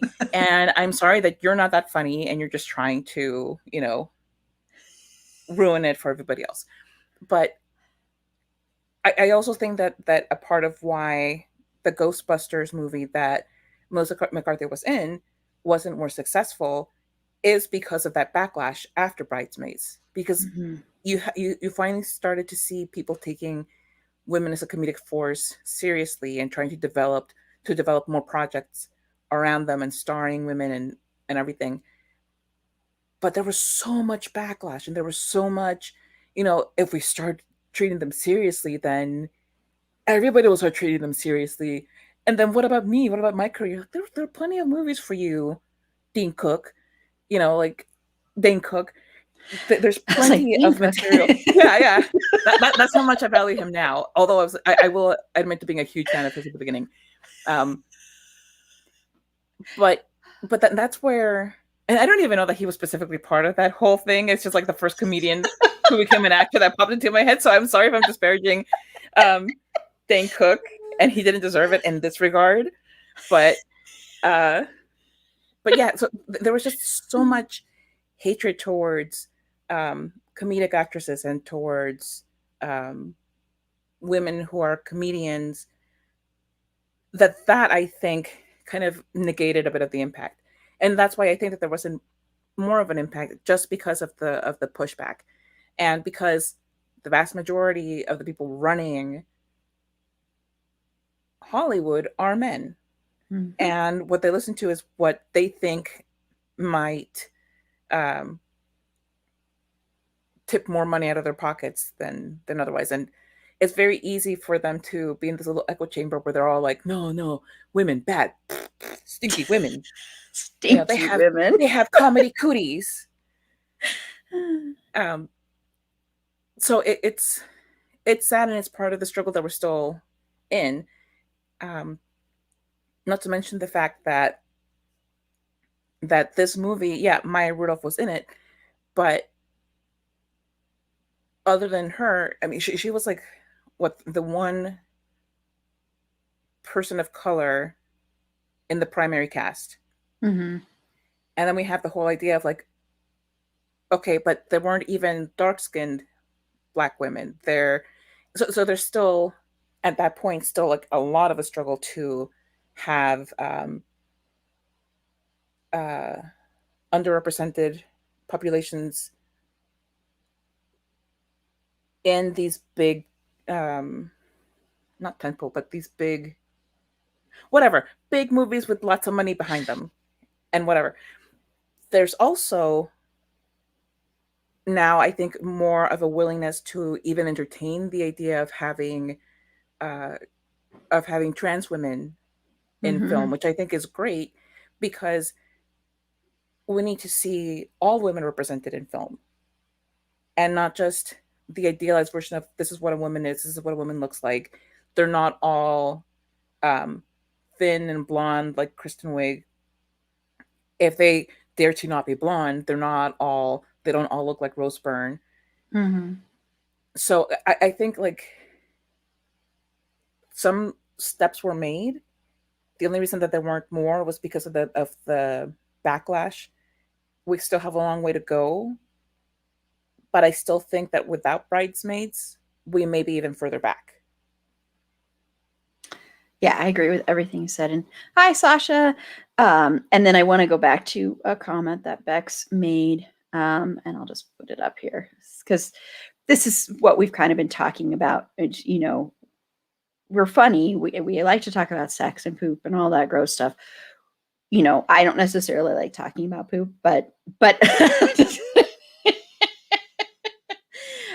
thank you, Bex, and thank you everybody who's joined us and who's still here with us, because I know some people are leaving to do some Gish stuff. So thank you very much for watching, and good luck. I hope everything goes well with that. I don't know exactly everything Happy that's going on, Gishing! but But I think, and with the Ghostbusters thing, I'm one of the few people that I actually liked the Ghostbusters movie. I know a lot of people didn't like it. I thought it was good. And what I appreciated about that they also did a twist on, is I think the Chris Hemsworth character in there is so funny.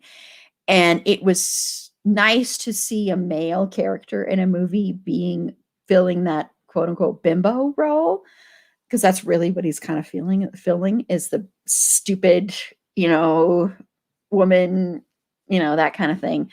So I thought that was good. And I just thought everybody's chemistry was really good. No, it's not as great as the original. And I'm excited about the next one that's coming out. And we are going to do a Ghostbusters episode once the new Ghostbusters movie comes out, just to let you know. Meg's going to be on that one, along with a bunch of people, but just to let you know. Sorry, I was just looking at, Meg was talking a little bit about Marty is reacting a lot to your Ghostbusters comments. Marty's a big Ghostbusters fan slash, I say this lovingly, know-it-all. But yeah, I think it did open some doors for some things, and I do think it did more than, say, when we talk about Thelma and Louise. Thelma and Louise was supposed to open more doors, and it didn't. And I think this one did. And I don't know if it's because it was made in 2011 as opposed to the 90s, but it did break down a lot more doors, and it did open a lot more doors. I think, yes, you still need more representation, but I think it at least helped things get moving a little bit. You did have movies like Girls Trip, which do you like that movie, Carla? Yes. Yeah, I do. Yeah. And of course we have Like a Boss, which is which only half of Erla likes. Only half of Erla. Oh my God, Erla. It's going to take me a little bit to get used to that. I love you all for coming up with that, but it's going to take me a minute. Same. It just doesn't roll off the tongue. Like Erla. Not the same like Carleg. Right. Carleg just flows. But it is better than Karen would have been. No. How dare you even have thought it? Yeah, Jesse.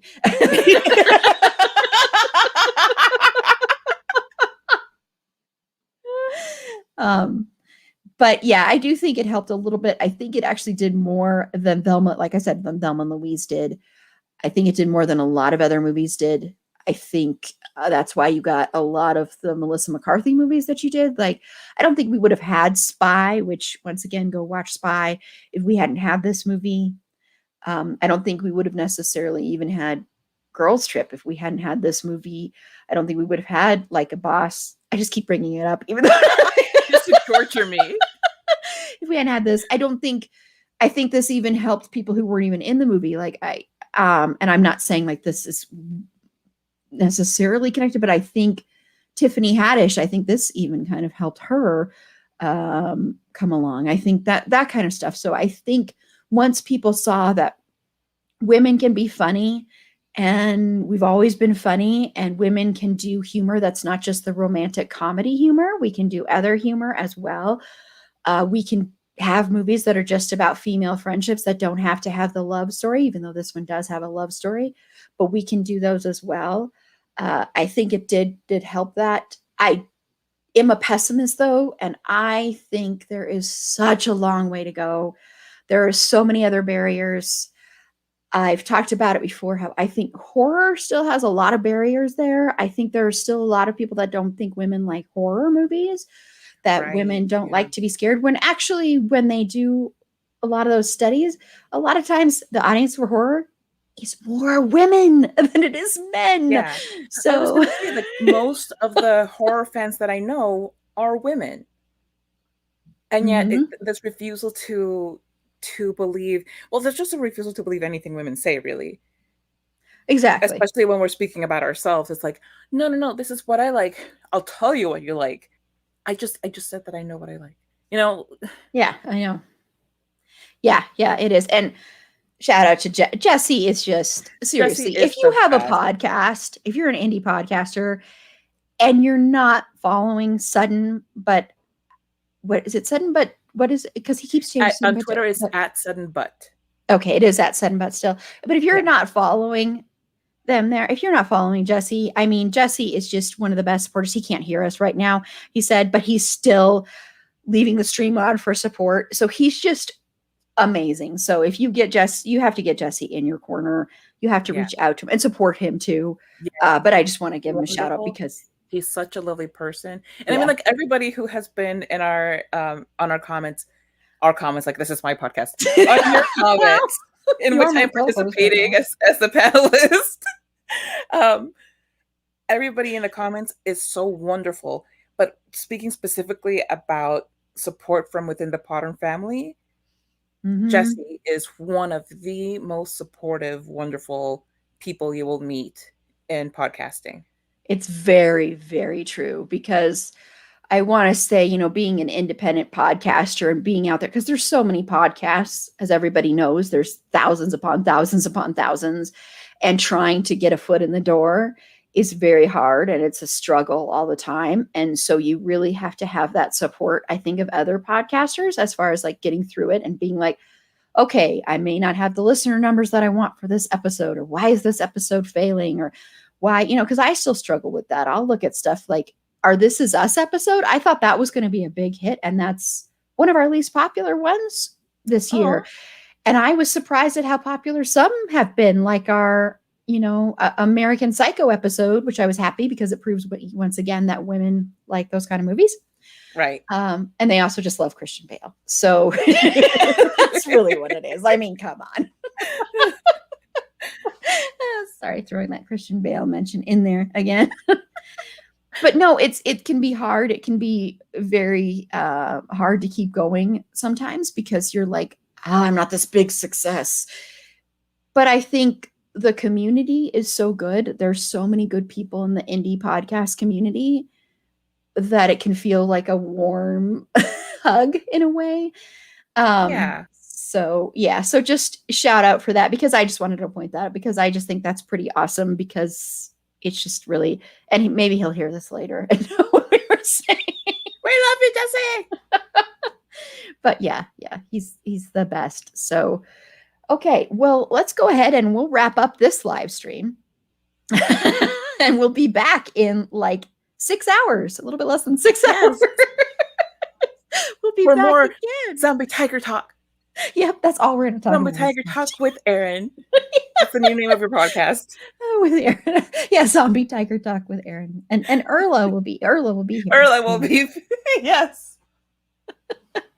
Okay, well, thank you everyone so much for watching and commenting, even if you watched for just a little bit and then left it. I really appreciate it. I'm kind of addicted to doing these now. So remember, we're going to do one of these once a week. This was just a spur of the moment thing, just going, okay, it's just Carla and I, let's just do another one. So, Carla, where can they find your podcast? They can find Bedwood. Yes, mine and Meg's. I'm not leaving Meg behind. Carla 5 Life. You can find Bedwood or Behead Pod on any of your favorite podcast suppliers, pushers, dealers. You can find. I like that. Your podcast dealer. Under the monkey bars behind the abandoned school. And you can find our Twitter at bedwedbeheadpod. You can find our Instagram at bed.wed.behead.pod, and look for us on Facebook, Bedwed or Behead Podcast. Awesome. And before I do where you can find us, I want to just say we were nominated for Best TV Film Podcast for Quite the Thing Media Awards. So I'm going to put this banner up there. So you have like 27 days, but don't let it get to the 27th day. So go vote for us. This will be in the show notes as well. I'm just putting it up here on the live stream. This is the link to go to. I will put it in the comments as well. Let me get that right now. So just please go vote for us. It's an honor to be nominated. And I know that sounds like, cheeseball, but it really is. It really means a lot, because like I said, this can be a very lonely venture being a podcaster.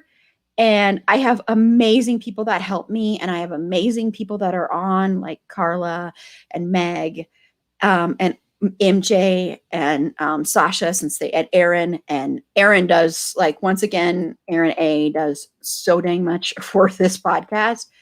So I'm shouting you out again, Aaron. I don't know if you're still watching, but I'm shouting you out again.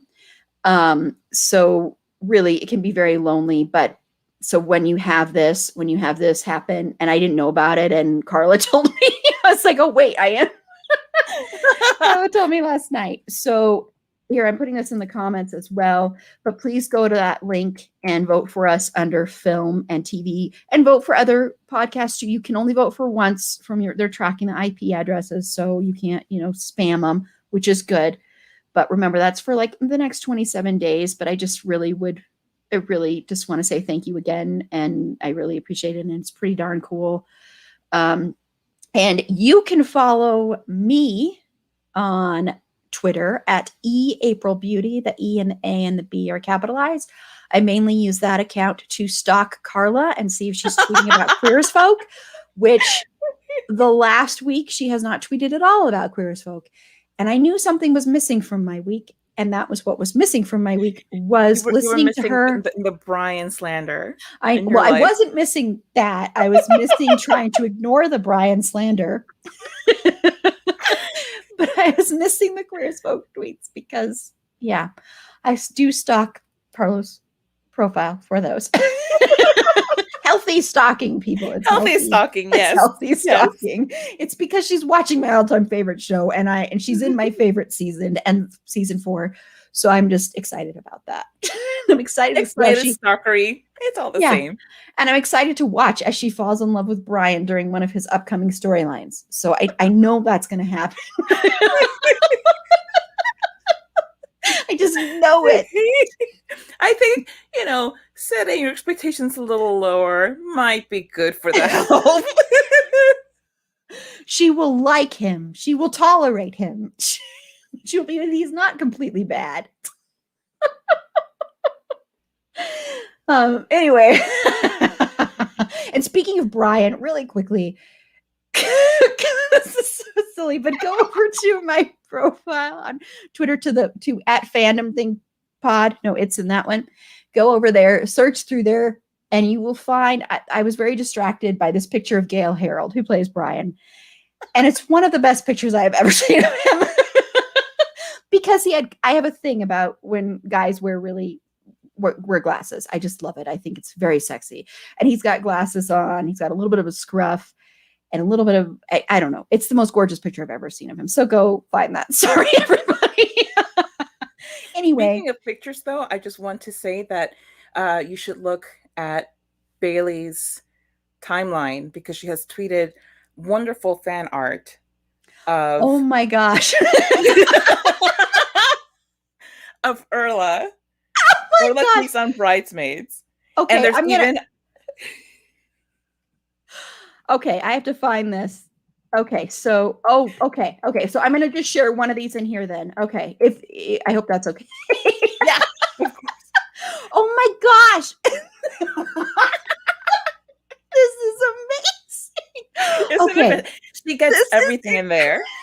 This is incredible. Oh my gosh. Okay. Sorry, everybody, but you have to see this because this is amazing. This is absolutely incredible. So I'm sharing this. I just have to upload it here. 1 second here. Please let it have done. It's totally worth the wait. It really is. This is incredible. Okay, it'll be just 1 second here. I'm just uploading it right now. Okay.